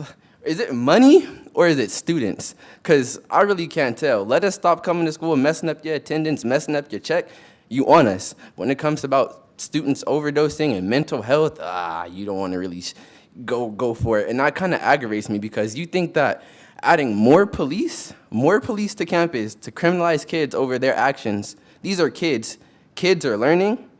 Kids have mistakes. Kids aren't going to make the right decisions all the time. And I'm pretty sure you know that. You were a kid before. You weren't making the right decisions all the time. And to think that police is going to stop more overdoses, I disagree. I really disagree, because when you're talking about drug overdoses, it's always a deeper problem. It's always a deeper problem. Mentally, physically, you don't know what the kid went through as a kid. And to add more police to criminalize these students for their actions is just simply not right. And for you guys to not take it as serious as you should is also simply not right, because us students, we deserve way more than that. We deserve way better than that, and I'm pretty sure you guys all know that.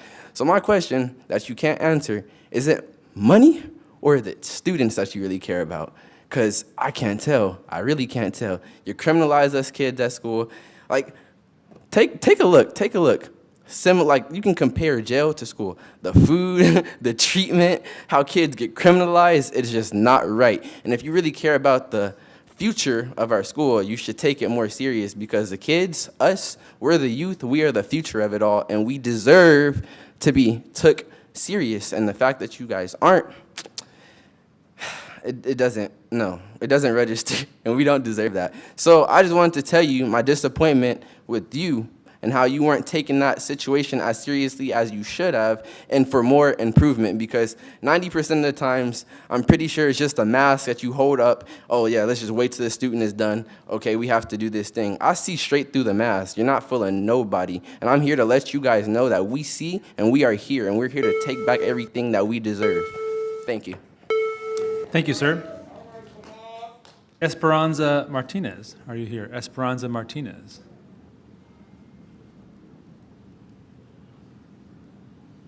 Hi. You'll have 3 minutes once you begin. So much. Can you give me one quick second? Just 1 second. Good afternoon, Superintendent Carvalho and members of the board. Welcome and congratulations to Board Member Rivas. Today, my name is Esperanza Martinez, and I'm the lead coach for the Community Schools Initiative, and I work with United Teachers Los Angeles. I want to publicly state support for our Local 99 brothers and sisters who are outside fighting for a fair contract. But today, I'm here to urge the school board to fully implement the Black Student Achievement Plan and to continue to build the infrastructure for the Community Schools Initiative. We also, as representatives of educators in LAUSD schools, stand in solidarity for more student input for the school safety plan. Committing to protect community schools and continuing to build the infrastructure is what I want to focus my time on today. I want to thank Board Member Goldberg for inviting us to speak at the Curriculum Committee last week, where Director of Community Schools Cora Watkins and community school practitioners talked about the importance of centering humanity and collaboration in the community school strategy. So what does effective implementation for community schools require? It requires the creation of a supportive infrastructure at the system or district level. So individual community schools are more likely to be successful and sustained when there is strong support and infrastructure in place at this level. And that connects directly with our demand for the hiring of community school coaches that can support community school coordinators and their teams. But what are a few other things that effective implementation requires? That's capitalizing on local assets, which we've been able to do in our work with the parent services, with student health and human services inside of LAUSD. But it also requires that students and families at each school site are deeply engaged in an asset and needs assessment process. In closing, I just want to be able to share why hiring community school coaches at the district level is so important. Community school coordinators at their school sites are asked to become systems managers. So in essence, they're responsible with gathering data to bring to their leadership teams to understand how the school site is functioning as an ecosystem. So in closing, I want to urge you to work with us to hire community school coaches so that we can build effective and impactful community schools for our students, families, and broader community. Thank you. Thank you for your time. Maria Palma, are you here? Maria Palma?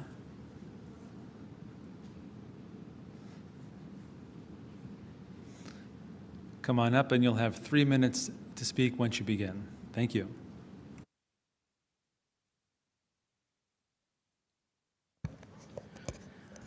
Good evening, board members and superintendent. My name is Maria Luisa Palma. I'm a parent of a student attending LAUSD, a resident of Los Angeles, and a member of this community. I ask you tonight, are you accountable to the public, to taxpayers, to your constituents, to parents, or to students? I am a member of the public. I pay attention to education news, trends, and what goes on at my child's school. I attend these board meetings, and I provide public comment on district deficiencies that I observe. Over the years, I have written to you, to previous board members, and to district administrators about deficiencies, some of which pertain to my child and some in the public interest. Over the past few months, after I provided public comments here, some of you sent your assistants out to the audience to talk to me. I provided my contact information, but no substance was discussed here.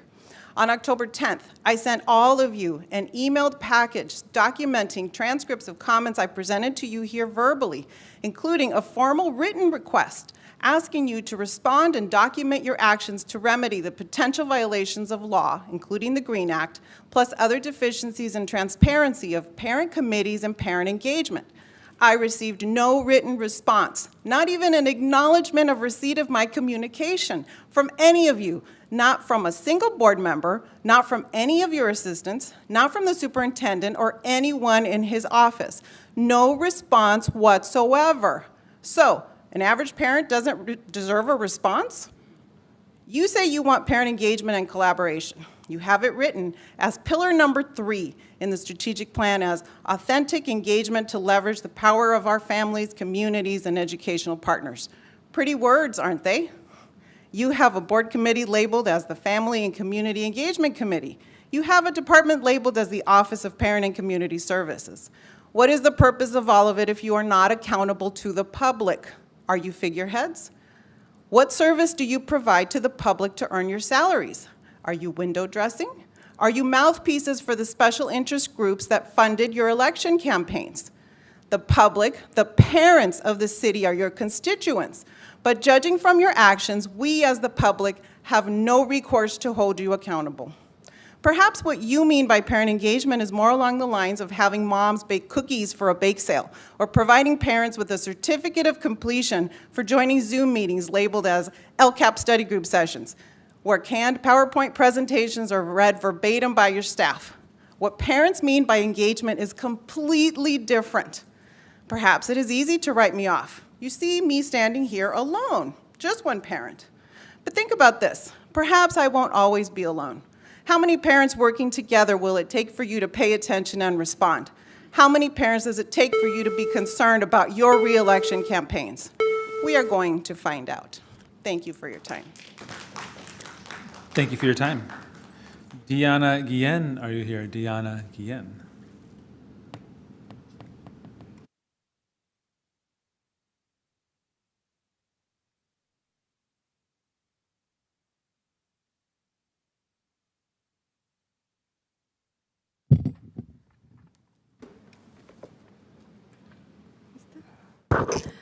Buenas tardes, miembros del board. Mi nombre es Diana Guillén y he sido presidenta del comité de DILAC en los últimos 4 años. Good afternoon, members of the board. My name is Diana Yen, and I've been the chairperson for DLAC for 4 years. Nadie quiere a los policías hasta que los necesitas. No one wants the police until you need them. Hace una semana fui víctima de un afroamericano drogadicto que me golpeó. A week ago, I was a victim of an African American who beat me up. Entonces creo que esto está pasando en nuestras escuelas. Estamos preocupados los padres porque dentro de nuestras escuelas los niños están falleciendo porque están haciendo drogas. And this is happening at our schools, and our parents are concerned in our school because their students are dying from drug overdoses. Como padres creo que pensamos que no es la solución la policía, pero entonces ¿quién va a alejar a los vendedrogas de las escuelas? As parents, we don't think that the police is a solution, but who is going to make way with the drug dealers in our community? ¿Van a ser los consejeros? Will it be ¿Van the a ser counselors? el director de la escuela? Will it be the principal at the school? Creo que este distrito tiene que trabajar más de cerca con los padres. I think that this district needs to work more closely with the parents. Nuestras escuelas necesitan estar más seguras, pero no lo van a hacer sin nosotros. Our schools need to be safer, but you won't do it without us. Aquí hay una campaña tan grande para desmantelar la policía y yo digo, ¿realmente no los necesitamos para nada? There's a large campaign to do away with the police, but I'm asking myself, do we really not need them?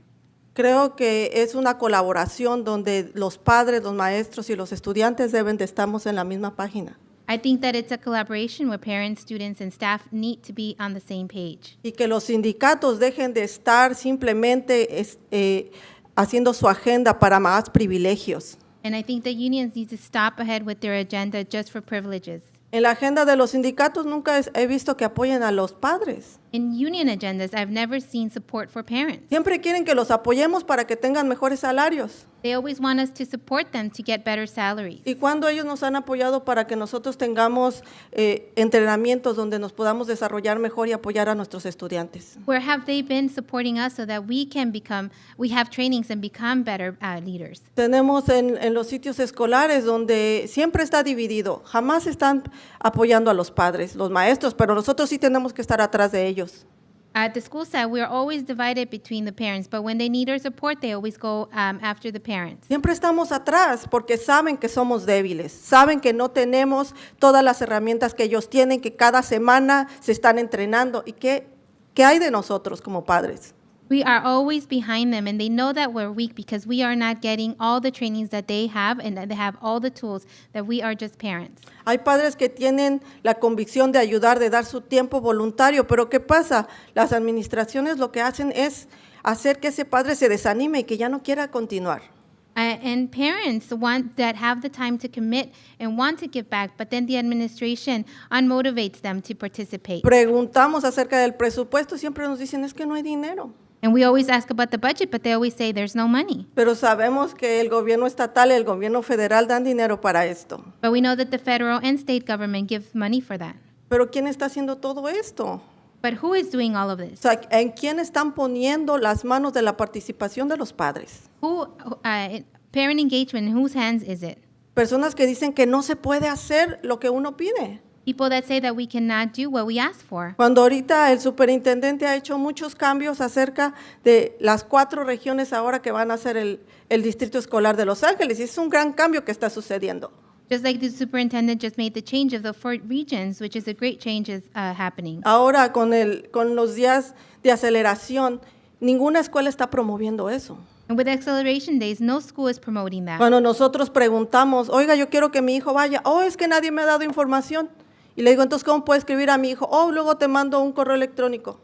And when we ask about it, the schools say, we don't have any info, I'll send you an email later on. Y los mismos maestros dicen, no, es que yo no voy a mandar a mi hijo. O sea, como diciéndome, tú tampoco mándalo. And the same teachers will say, well, I'm not sending my son or daughter, saying that we shouldn't send them either. ¿Eso es poner nuestros estudiantes en primer lugar? That putting our students first. ¿Eso es poner los intereses de los niños en primer lugar? Is that putting students' interests first? No, es de los intereses del sindicato. No, it's the union's interest Porque first. sabemos que hay muchos maestros muy buenos que están ahí por convicción. We know that there are good teachers there. They're good for good convictions. En la mañana escuché a una persona que estaba expresándose que él estaba trabajando aquí y simplemente porque no se quiso vacunar, lo sacaron, le dieron su voto de despido. And I heard there's good teachers, and I know one here spoke earlier that he was fired just because he would not get the vaccine. Sabemos que hay muchos cambios, pero están despidiendo a personas que sabemos que las cosas han cambiado. Ya no es lo mismo que cuando inició la pandemia. And I know that there's changes, but you're getting rid of stuff that we need, even though now there's changes and the Nuestros pandemic has estudiantes changed. necesitan los servicios. Students need the services. Tenemos el requirement por los niños de educación especial. Now we have the requirement for special education Pero ¿qué students. están haciendo? Un gran negocio. But what are you doing? It's a good Porque business. uno pide los servicios y lo que quieren es que demandemos cuando pagarle a un abogado cuesta $7,000 y estamos pidiendo una evaluación de educación especial que cuesta $6,000. And what are you, when we ask for services, then we have to hire a lawyer. And then what do they charge, $7,000 when we're just asking for $6,000 of services? Entonces, espero que realmente escuchen y poder trabajar con el superintendente de una manera más apropiada. Gracias. I hope you listen and that we can work with the superintendent in a more efficient manner. Thank you for your time. Zumir Gieden. Zumir, are you here?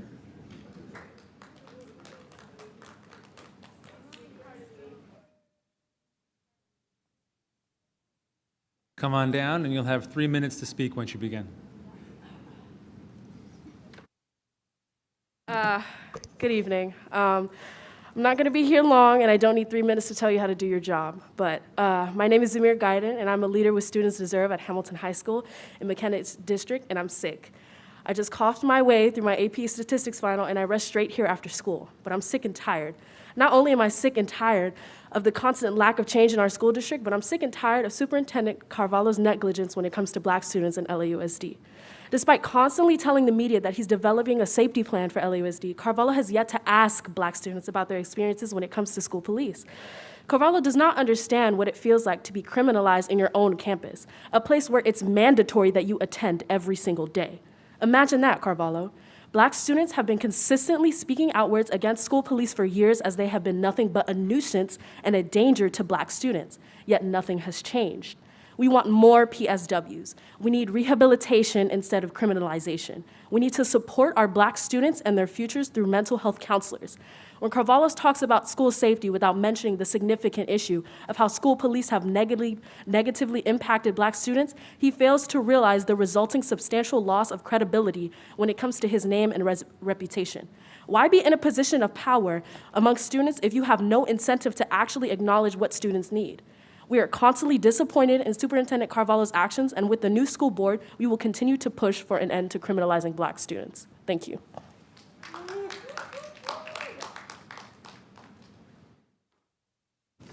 Thank you for your time. Eloisa Galindo, are you here? Eloisa Galindo.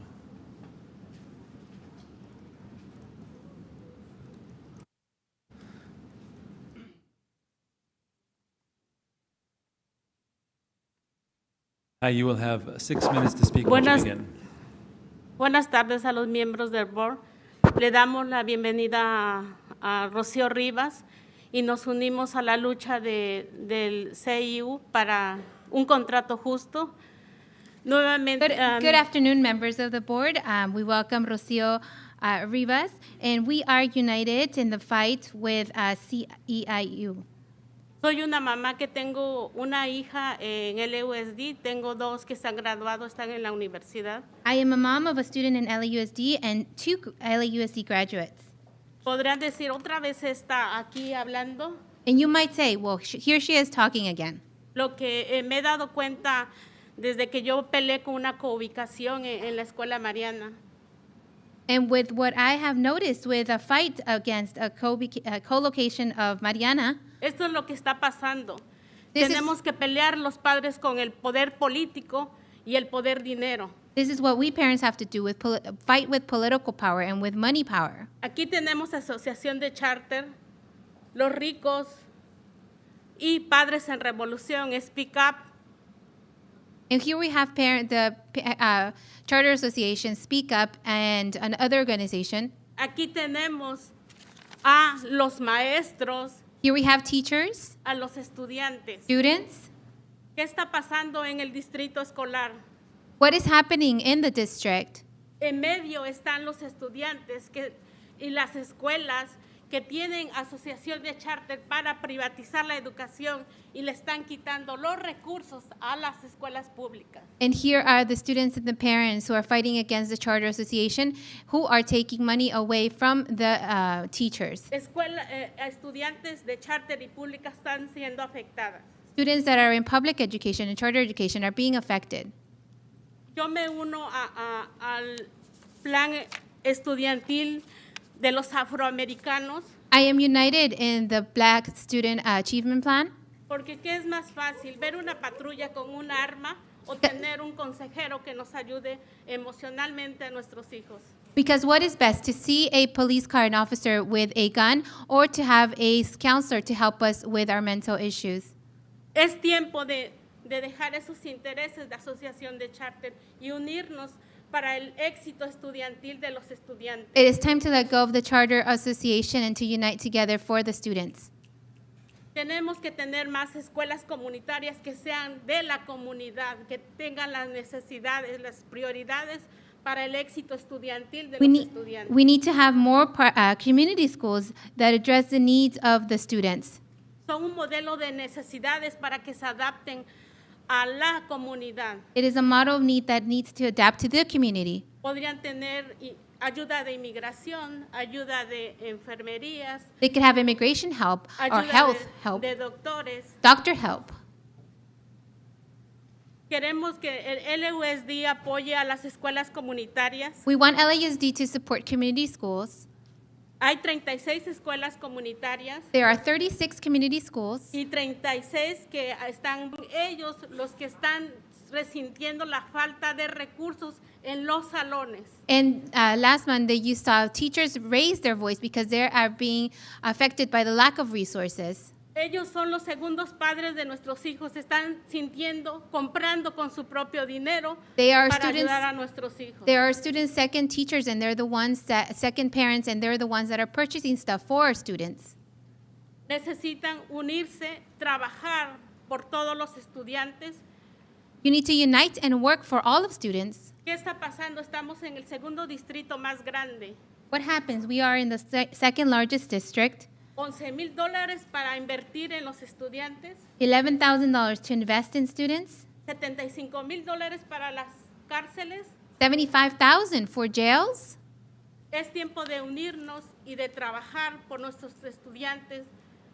It's time to unite and to work for our students.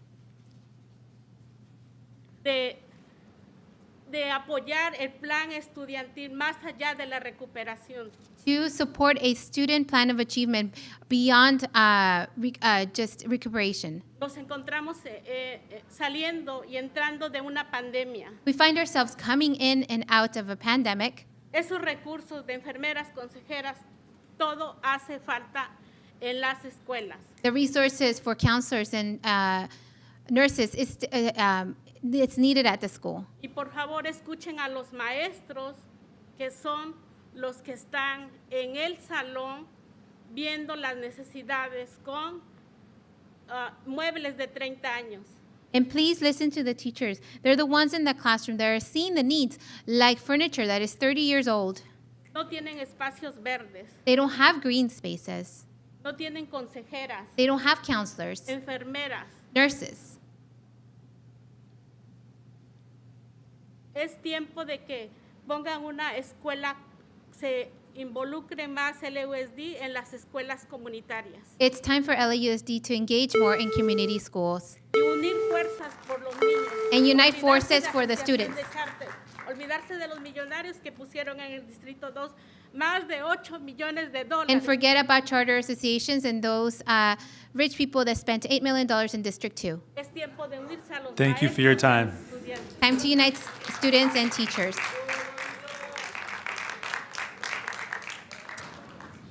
Romy Griego.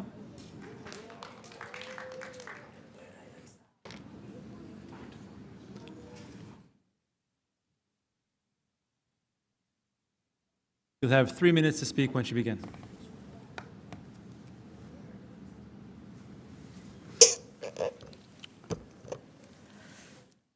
Hello, my name is Romy Griego. I'm a student leader in Students Deserve, a supporter of Reclaim Our Schools LA, and a 10th grader at Eagle Rock High School, which is located in Board Member Goldberg's district. I want to ask all of you to please shut your computers and give myself and my peers all of your attention. Thank you, Mr. Superintendent Carvalho.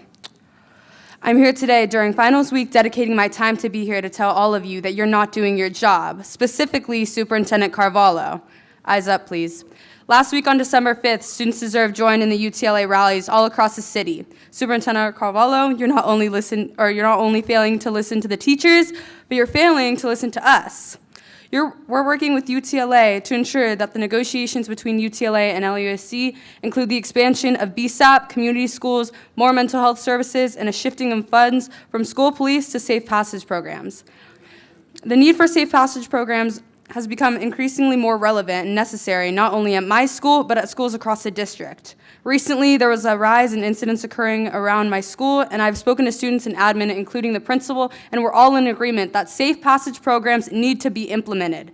Last Tuesday, Board Member Goldberg came to Eagle Rock and spoke about the need for supporting students. You told our parents that they need to hug us because of all of the anger from the pandemic. This isn't blind anger.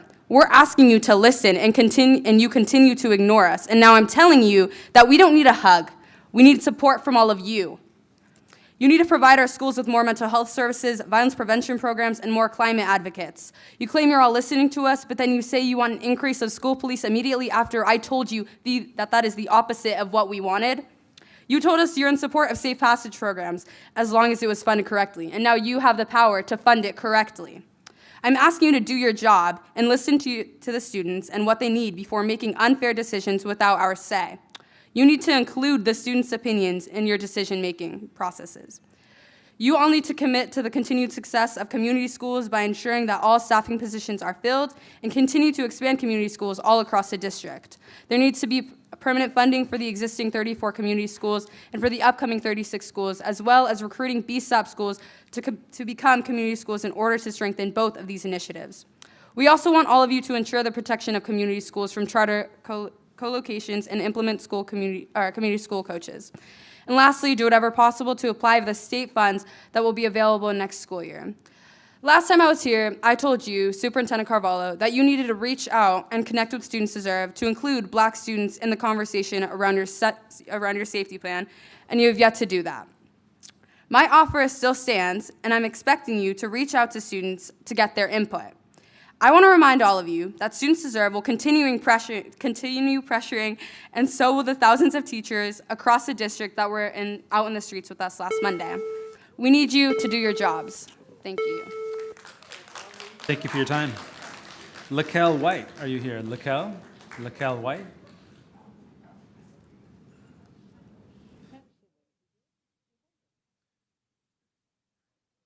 Hi, you'll have 3 minutes to speak once you begin. Good evening. Before I start, I just would like full undivided attention from Superintendent and Dr. McKenna, please, because this is directed to you guys.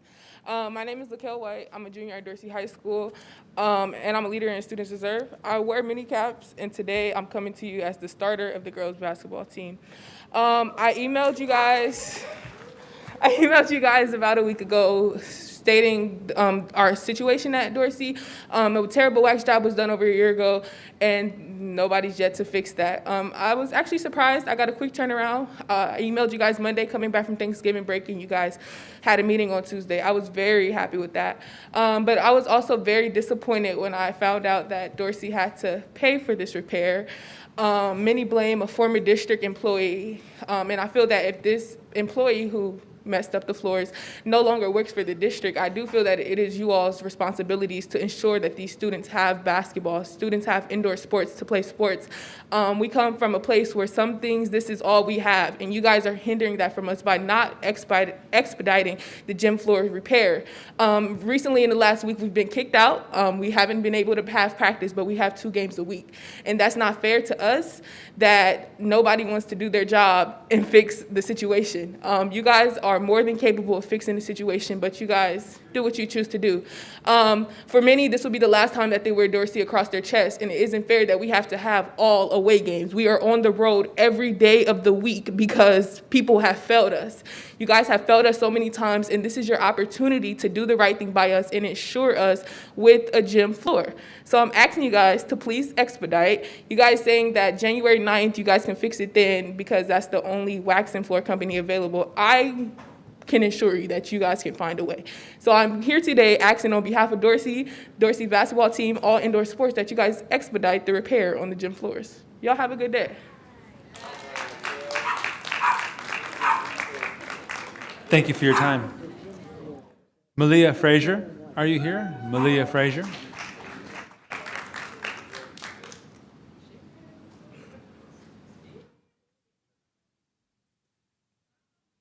You'll have 3 minutes to speak once you begin. Thank you. Hi everyone, my name is Malia Frazier and I'm a student within Students Deserve, but of all things I am a student first. Being in this meeting, I got a little bit emotional when I see that people within our community are coming to speak to you guys about the things in our district and you guys are paying little to no attention to how we feel. As our student board member, I find that it's disrespectful when students are speaking up here and you're supposed to be representing all of us and you're kind of failing us in a way because you're not listening to what we have to say.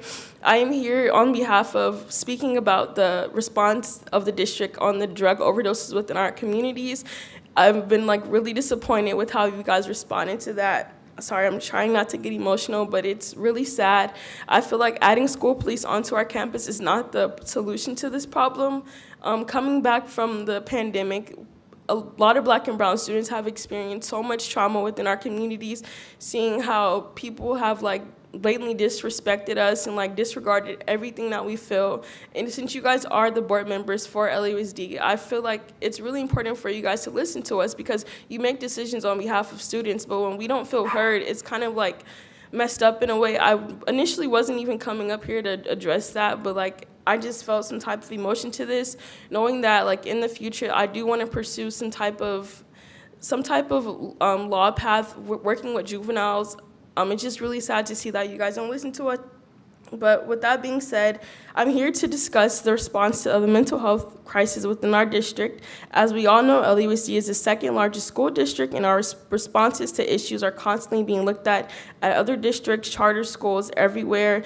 Our response to drug overdoses in the district has me extremely upset. The solution is not adding school police. Instead, I believe that we need additional mental health funding. Students within LAUSD need resources that support us and foster us as a whole person. The pandemic exposed and intensified the consequences of decades of systemic racism in underfunded and under-resourced schools, which disproportionately impacted low-income communities of color. If LAUSD continues to respond in these unsettling and disrespectful ways, it will affect many students. Although I am a senior and this is my last year in LAUSD, I've seen how many students, within my grade level, have switched on to charter schools because they feel like they don't get that same support. And I think public education is so vital to students because public education is something that I can extremely hone. I know that we aren't getting the same resources that students have at private schools, but most of us don't have that option. So I'm calling on to you guys to just really listen to us as students within your district because this is something that's important to me in the defense of public education. I hope you guys do have an amazing holiday, and thank you. Your time. Thank you for your time. Rebecca Schenker, are you on the line? Rebecca Schenker, if you're on the line, press *6 to unmute yourself, then you'll have 3 minutes to speak once you begin. Rebecca Schenker. Thank you. Good afternoon, Superintendent Carvalho and members of the board, and congratulations and welcome to our newest board member, Dr. Rivas. My name is Rebecca Schenker, and I'm speaking today on behalf of LAUSD Parents for COVID Safety about the devastating impact of the triple-demic on attendance, learning, and health in our community. The I Attend initiative underscores the importance of attendance for regaining pandemic learning loss and also for LAUSD budgets, with you investing over $241 million in the LCAP for excellent attendance initiatives. However, having sick children in schools that have no air filters and no surge policies means that more teachers and more children are missing school than ever before. I had one school tell us that they had an average attendance absence rate of 20% this year, which is now up to 25%, meaning kids are missing so much school, far more than the acceleration days could ever possibly make up. And yet we continue to see zero prioritization of safe air and healthy schools policies that would actually support the ability of teachers or students to attend school. You spent $0 on masks or testing in October, and less than $2 million overall during the fiscal year. You were allocated $50 million from the federal government for air filters in every classroom, and you reallocated those dollars away from safe air. Our coalition deeply appreciates the board members with ongoing commitments to clean air and who are looking into alternative air filter funding now. LAUSD parent and teacher message boards are overflowing with despondent families and staff, with children who are sick again, schools without enough subs, and classes that are being dispersed among many other teachers. These issues go well beyond normal childhood illnesses or viral catch-up after COVID mitigations. Our pediatric hospital beds are full. Our pharmacies are literally running out of children's medicine and antibiotics nationwide. This is first page news. My mother had to wait 12 hours in the ER with heart attack symptoms after being diverted from 2 ERs because they were overwhelmed. So even if you don't believe COVID is a big deal, hospital collapse is. The medicine shortage is. The LAUSD attendance and associated budget loss very much is. We would love to work with you on healthy school attendance policies. I've received 20 text messages from LAUSD in just the past week. None were about the CDC or LA Department of Health's strong recommendations for LA to mask indoors because of our levels right now. I haven't seen any similar requests from the district, and it would be really easy to add to those text messages. It would be easy to spend money and time on promoting masks during surges, which is where we are. This is the on-ramp. And requiring and reviewing baseline rat tests before the return to school. And again, 2 to 3 days later, throughout the first weeks of school, to help keep as many sick kids home so that we don't continue on with this illness. We could hold assemblies and meals outdoor for all, weather permitting. Our school was told that we shouldn't hold our winter assemblies outdoors, despite these levels of absence. We could check the HVAC intake. Thank you for your time, Ms. Shanker. Thank you for calling in. Jessica Santiago, are you here? Jessica Santiago. Come on down, you'll have 3 minutes to speak once you begin. Okay. Hola, school board members. My name is Jessica Santiago. I'm the oldest of 3 children that have been in LAUSD public schools. I have a bachelor's degree. I'm working to get my master's, and I'm lucky to be a community organizer working to provide better resources for people. I acknowledge that, as you all heard, there's a lot more work to be done. However, today I am here in support of the Queer All School Year curriculum and talk to you a little bit about the Rainbow Education Coalition of Los Angeles, or RECLA. RECLA's mission is to ensure the well-being and safety of LGBTQ+ students by holding LAUSD accountable for implementing policies and allocating resources that transform cultural and structural systems to end transphobia, homophobia, white supremacy, and cis heteropatriarchy. Some of our anchor and supporting members are the Los Angeles LGBT Center, the GSA Network, One Archives, among many others. RECLA supports the Queer All School Year curriculum for our K-12 students, teachers, and administrators. Our community needs comprehensive support, especially now when the very existence of LGBTQ+ students and their access to affirming spaces, school, personnel, and curriculum are being attacked. The Trevor Project's 2022 National Survey on Mental Health suggests queer youth who live in a community that is accepting of LGBTQ people report significantly lower rates of attempting suicide than those who do not. The Williams Institute reports about 10% of California's middle and high school students identify as LGBTQ. All young people benefit from learning about the diverse experience of their fellow students. RECLA sees how LAUSD has taken an important step in ensuring queer youth grow up with educational institutions affirming their identities. We must grow from there. This cannot be the standard practice. There is much more work to be done. We invite you to collaborate with RECLA and our supporting members to find solutions to better support our students. Thank you for your time. Thank you for your time. Eddie Martinez, are you here? Eddie Martinez. All right, come on up and you'll have 3 minutes to speak once you begin. Thank you.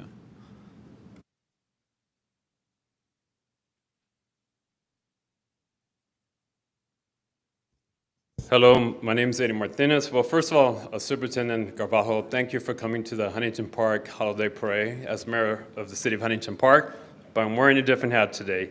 I'm the executive director of Latino Equality Alliance. We are a member of the Rainbow Education Coalition Los Angeles. Our mission is to advocate for the safety, equity, and wellness of the Latinx LGBTQ community. There has been a movement from the right-wing extremists to attack the LGBTQ community by accusing the LGBT community and allies of using institutions of learning to groom young individuals into becoming queer and trans. They are misguided and ill-informed. They attack the most marginalized of the marginalized and have focused on the non-binary and trans communities. They have been visiting school districts in hopes to instill fear into school board members from supporting LGBTQ resources and curriculum. And I know they have paid you all a visit recently, and I know it was a very challenge to listen to what they have to say. Thank you for your leadership in providing thank you for providing a queer all-school curriculum, local kit for LA Unified School District K-12 schools. It's a start. The Queer All-School Year Toolkit for teachers and administrators help provide a safe, nurturing environment that promotes respect and kindness to all human beings.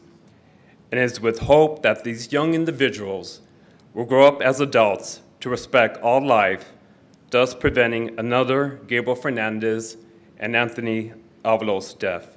Thank you for your time. Thank you for your time. Marie Germain, are you here? Marie Germain? Marie, if you're here, come on up. She's calling in.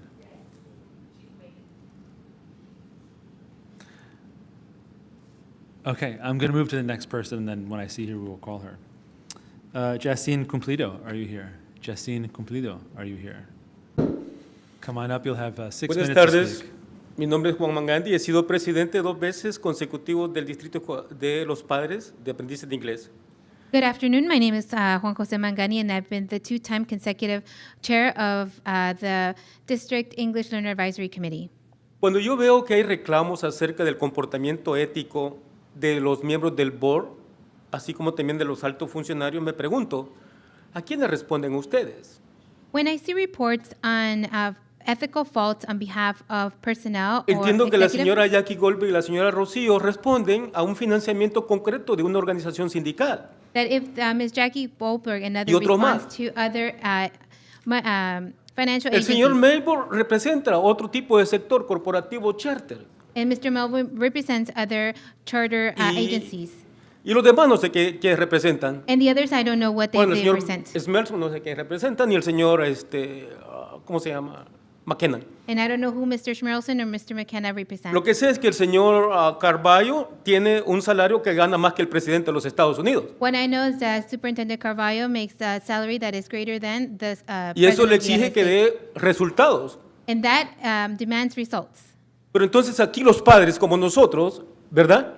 Vemos cómo a nosotros se nos margina y nos sacan de la discusión de lo que es la educación de nuestros hijos. And we as parents are marginalized and taken out of the discussion for students' education. Porque los sindicatos vienen a luchar por sus privilegios. Because the unions come and fight for the Porque vienen a privileges. negociar prebendas porque ellos necesitan tener una buena vida. Because they negotiate for salaries because they want a better life. Porque lo que representan las grandes corporaciones y los otros sindicatos vienen a ver qué tipo de negocios hacen en el distrito. And corporation and other unions come to see what they can get out of the district. Pero no les importa qué está pasando en las escuelas donde los niños afroamericanos y los niños latinos están siendo invadidos por una cantidad de vendedores de drogas. But they don't see what is happening to the African American Latino students No les who are being importa invaded by drug dealers. que en nuestras escuelas de Junior School hay pleitos todos los santos días. That they don't care that in junior high schools there are fights every single day. No les importa que nuestros niños están atrasándose, los afroamericanos y los latinos. No les importa. They don't care that African American Latino students are falling behind. Porque somos los marginados, somos los grupos que siempre nos dividen, gente como ustedes, nos dividen a nosotros, a los afroamericanos pobres y marginados y a los latinos pobres y marginados. Because we're marginalized communities, because people like you divide, they say we are divided and you're Porque poor and ustedes tienen un marginalized. estilo de vida que tienen que proteger, ustedes tienen que pagar grandes propiedades, tienen que pagar los estudios de sus hijos, tienen que pagar universidades. Los de nosotros, lo que tenemos que pagar es, ¿saben qué?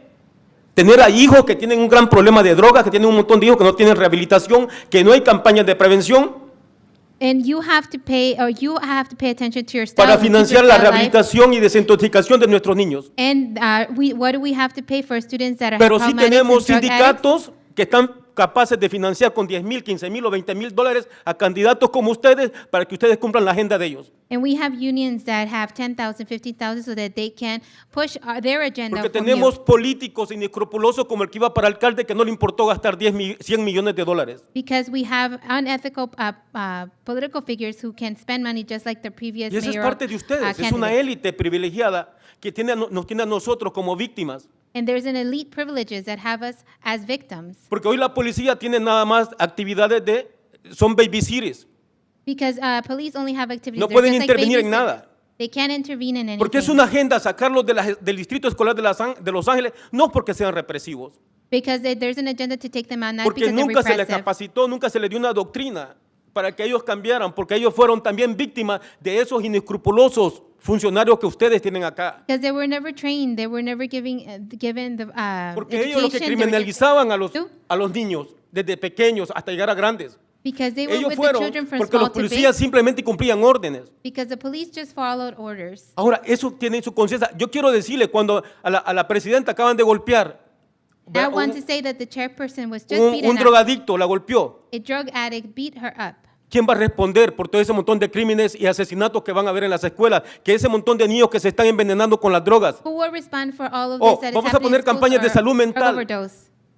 Los niños no quieren hablar con ningún trabajador social porque simplemente se sale la discusión verdadera de lo que los niños necesitan. They said that they're going to have talks with the counselor, but what child really wants to Los talk niños to no a están counselor? comiendo la comida porque la comida que sirve es más de lo mismo, no sirve. The students are not eating the food because it's more of the Es para same traer stuff. diabéticos, traer gente con colesterol y traer gente con alta presión, mientras ustedes comen con una dieta muy especial. Because it's to have more people with diabetics, high pressure. Este while es you el gran have a really problema, good diet. That's the que lo que problem. están ejecutando, lo que usted ha preparado en el plan estratégico, los funcionarios, simplemente les importa el trabajo, no les importa a los padres ni a quienes sirven.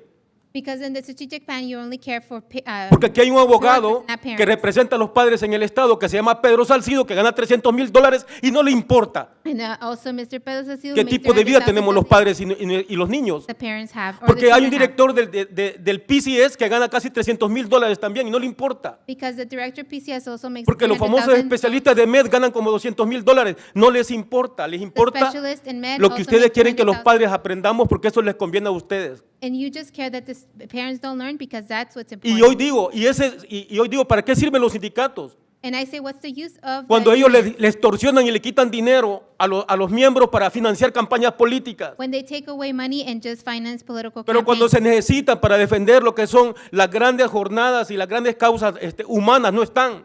But when we need them to defend human Y causes, si no, they're miren not ese there. sindicato cobarde de policías que no defiende a los policías porque no tienen palabra. And then see that cowardice police Porque unions es that eso, don't defend them because se they don't have olvidan de la words, gente y simplemente les importa sus intereses. Buenas because they tardes. forget the people and they just are for their interests. Thank you very much. Thank you for your time. Marie Germain, I see you're on the line. Marie Germain, if you're on the line, press *6 to unmute yourself, and you'll have 3 minutes to speak once you begin.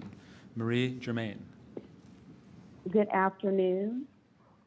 Marie Germain, calling in on behalf of United Teachers Los Angeles. I would like to take a moment to congratulate our new board member and want to express my solidarity, our solidarity with the SEIU workers who are rallying for a fair contract. So again, UTLA has come this month to share concerns about the district's lack of urgency on issues of importance to our members. Specifically, we are calling to urge the district to fully implement our Community Schools Initiative and the BSAP program.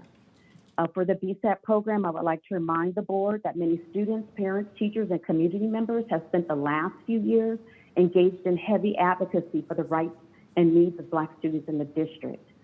The district must fully implement all BSAP programs, especially Safe Passage and community-based programs.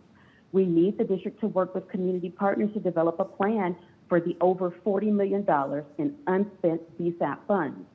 It is unacceptable for the district to allow this money to go unspent, as it represents the needs of our students that have not been attended to. So the district needs to work in close partnership with the community partners on the BSAP steering committee to ensure successful implementation of the program. And speaking to the school safety plan, we are supporting the youth leaders and students deserve and calling for the superintendent to not release a safety plan that doesn't include in community engagement, especially from students who are most impacted by these policies. So this is a concern because past safety plans have included punitive policies, like for simple things like willful defiance or random searches and the use of pepper spray on our students. And this only further criminalizes and abuses our students. So we need safety solutions that involve the community and include meaningful input from the students we want to keep safe. In regards to community schools, we believe that embracing community schools as an evidence-based whole child strategy for school improvement is critical to advancing our schools beyond recovery. We need the district to ensure that all positions in community schools are filled and the staff are available to focus on the success of those schools and not be pulled to do other jobs at their school sites. The district needs to commit to the continued success and expansion of the community schools initiative, including committing to ongoing funding for the existing 34 community schools and for the next 36 coming on board soon. We need the district to commit to recruit as many BSAP schools into the community schools program as possible to strengthen both of these very important initiatives and to serve our students.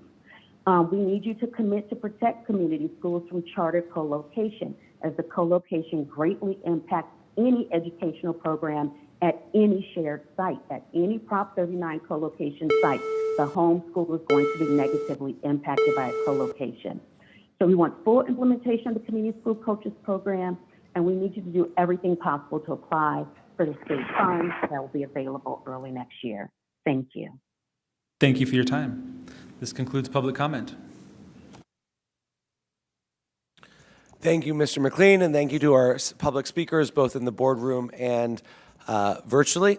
I think before we conclude, I know we have a few adjourning motions. I know the superintendent also wanted to follow up on a few items of note to the board, so I'll turn it to the superintendent. Thank you very much. I'll be very brief. Let me just take a brief moment to, number one, looking back, retroactively looking back at the work over the past year, and quite frankly, the great work done in this school system over a number of years. How proud I am of the workforce of this board, of the students and the community, the parents and business entities, and the philanthropic entities that support public education. I've often said that public education and democracy are two sides of the same coin. Undermine one, you imperil the other.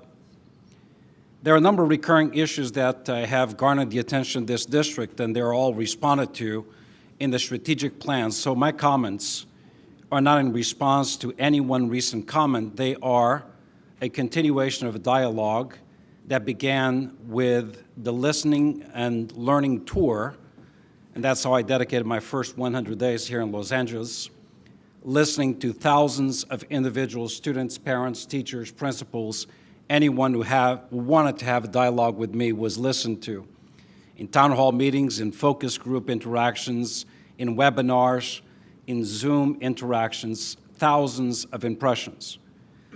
So a number of recurring issues that I heard then, we have worked on since, and continue to be a priority. And these are truthful statements. Number one, under this budget, unanimously approved by the board, I recommended the board approved an additional $100 million to be invested in SENI. Number two, under my recommendation and unanimously approved by the board, we added an additional $20 million to BSAP. Number 3, I inherited a police force that I have not increased, nor will I increase. This was based on board action which took place 2 years ago. I have not increased a single position, nor will I make a recommendation to increase a single position in the police department. That is a pre-existing condition that I inherited. Anything beyond that is simply not true. Next, under our strategic plan specific to Safe Passage, we have dedicated additional dollars to more effective transportation that goes beyond the guaranteed free transportation beyond the 5-mile radius to transport students across routes that are currently dangerous, regardless of the distance between home and school. In addition to that, I am a supporter of community schools. And that is why, since I got here, we applied to the state and were able to obtain $45 million with the board's strong support for Community of Schools grants. Anything other than that is false. But then again, we don't judge that.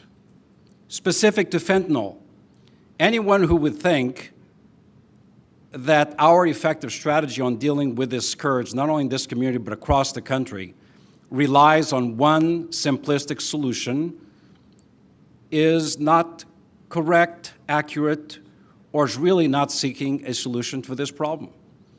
That is why, under this team, with the support of this board, we were the first district, I believe, in the country, at least a large urban district, to distribute for free Narcan units to every single school for the protection of our students, and to increase through the Parent Academy critical awareness informative packets for parents and for students, and to bring to LA Unified a peer-to-peer student-led and driven system of empowering students on the dangers and empowering students with the ability to convey to other students protective measures in terms of preventing fentanyl in our schools.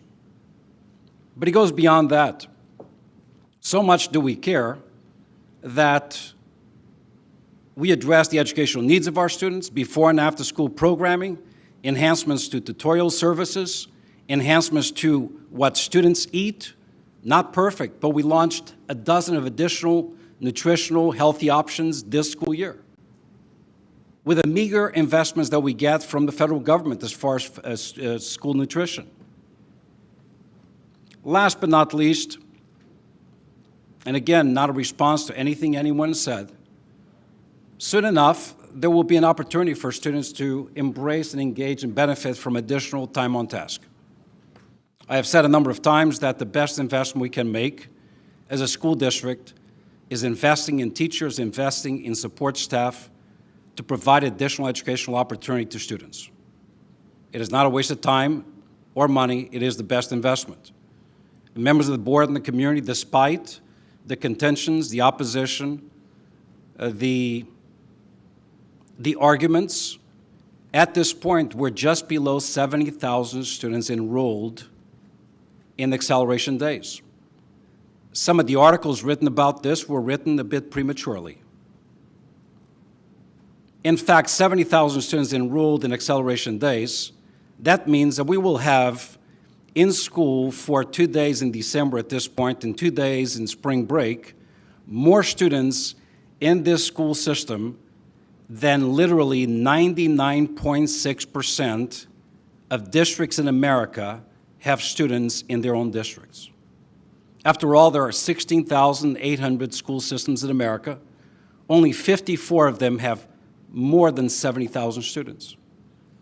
It is a remarkable feat, one that is accomplished by principals, by teachers, by support personnel, by bus drivers, by cafeteria workers, by custodial staff, by anyone who cares about kids. It is the right thing to do at the right time for the right reason.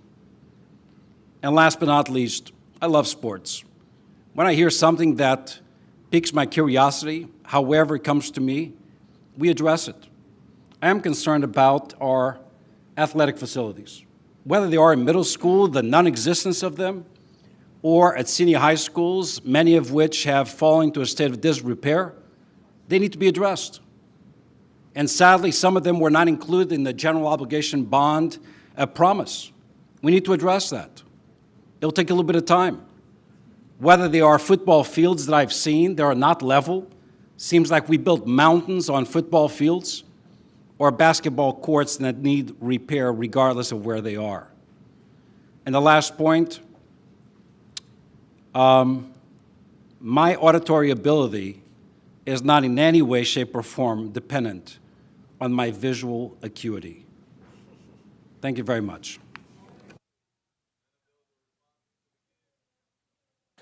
Thank you, Superintendent.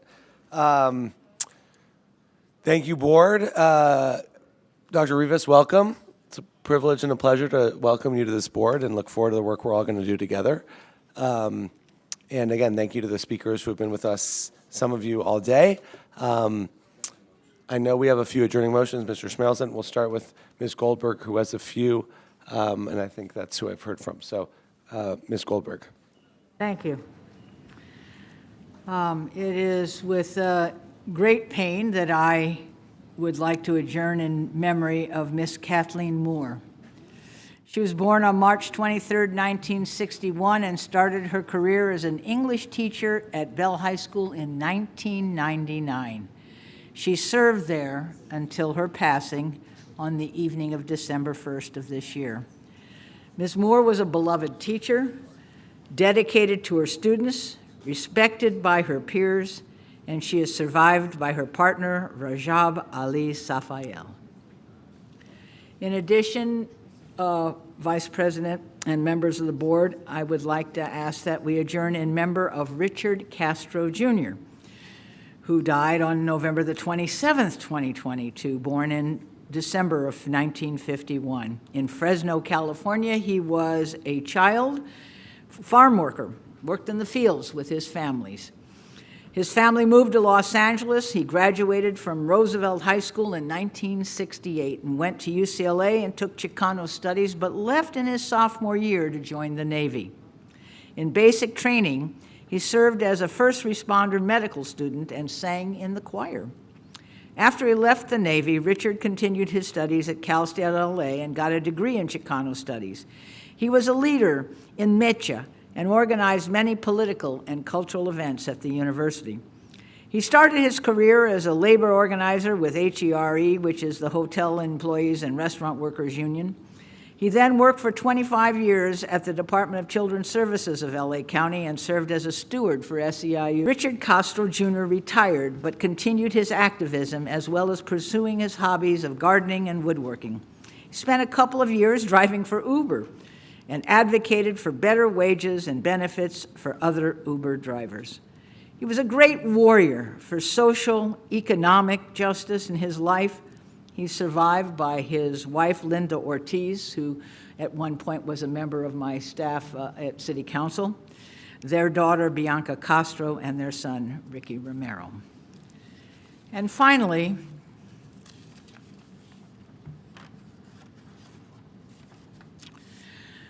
I need to adjourn in memory of Sarah Flint Greenberg. Sarah loved her profession as a speech-language pathologist within LAUSD.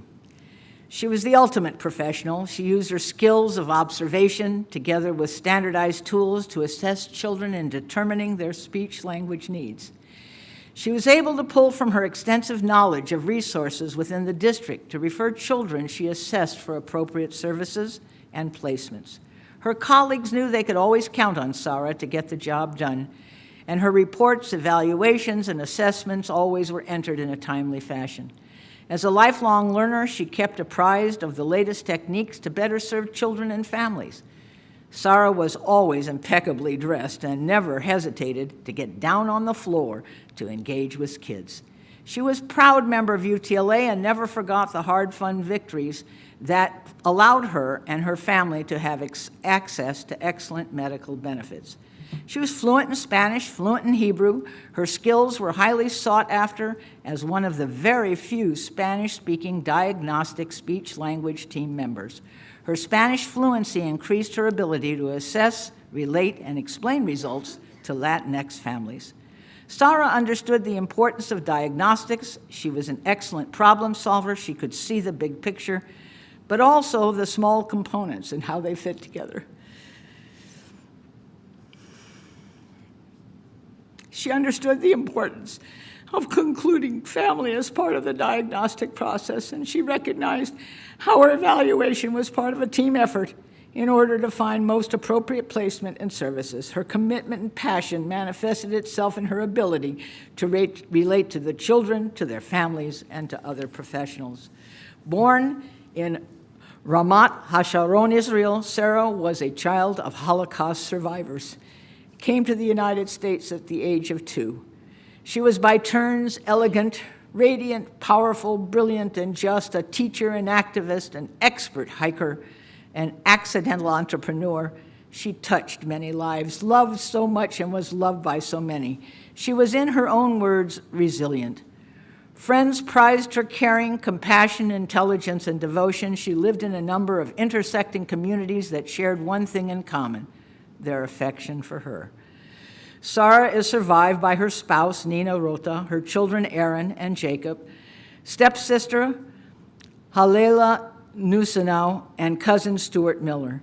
She loved being a mother and successfully balanced family, career, and appreciation for the arts and financial well-being for a company called Edge Communications, the consulting business she founded and helped run with her then-husband, Ken, in 1996. Sarah, my cousin, was diagnosed with ALS, Lou Gehrig's disease, this past spring. From the outset, she was committed to responding to the condition on her own terms, fueled by the love of her wife, her sons, her very dear friends. She said to me several times, make sure and thank LAUSD, because her ability to have excellent health care during this terrible time in her life came as a result of her retiring from LAUSD and having health care come into it. She asked to be sure and say that. But also, she said to her children on the last day of her life, you can find me walking in the hills.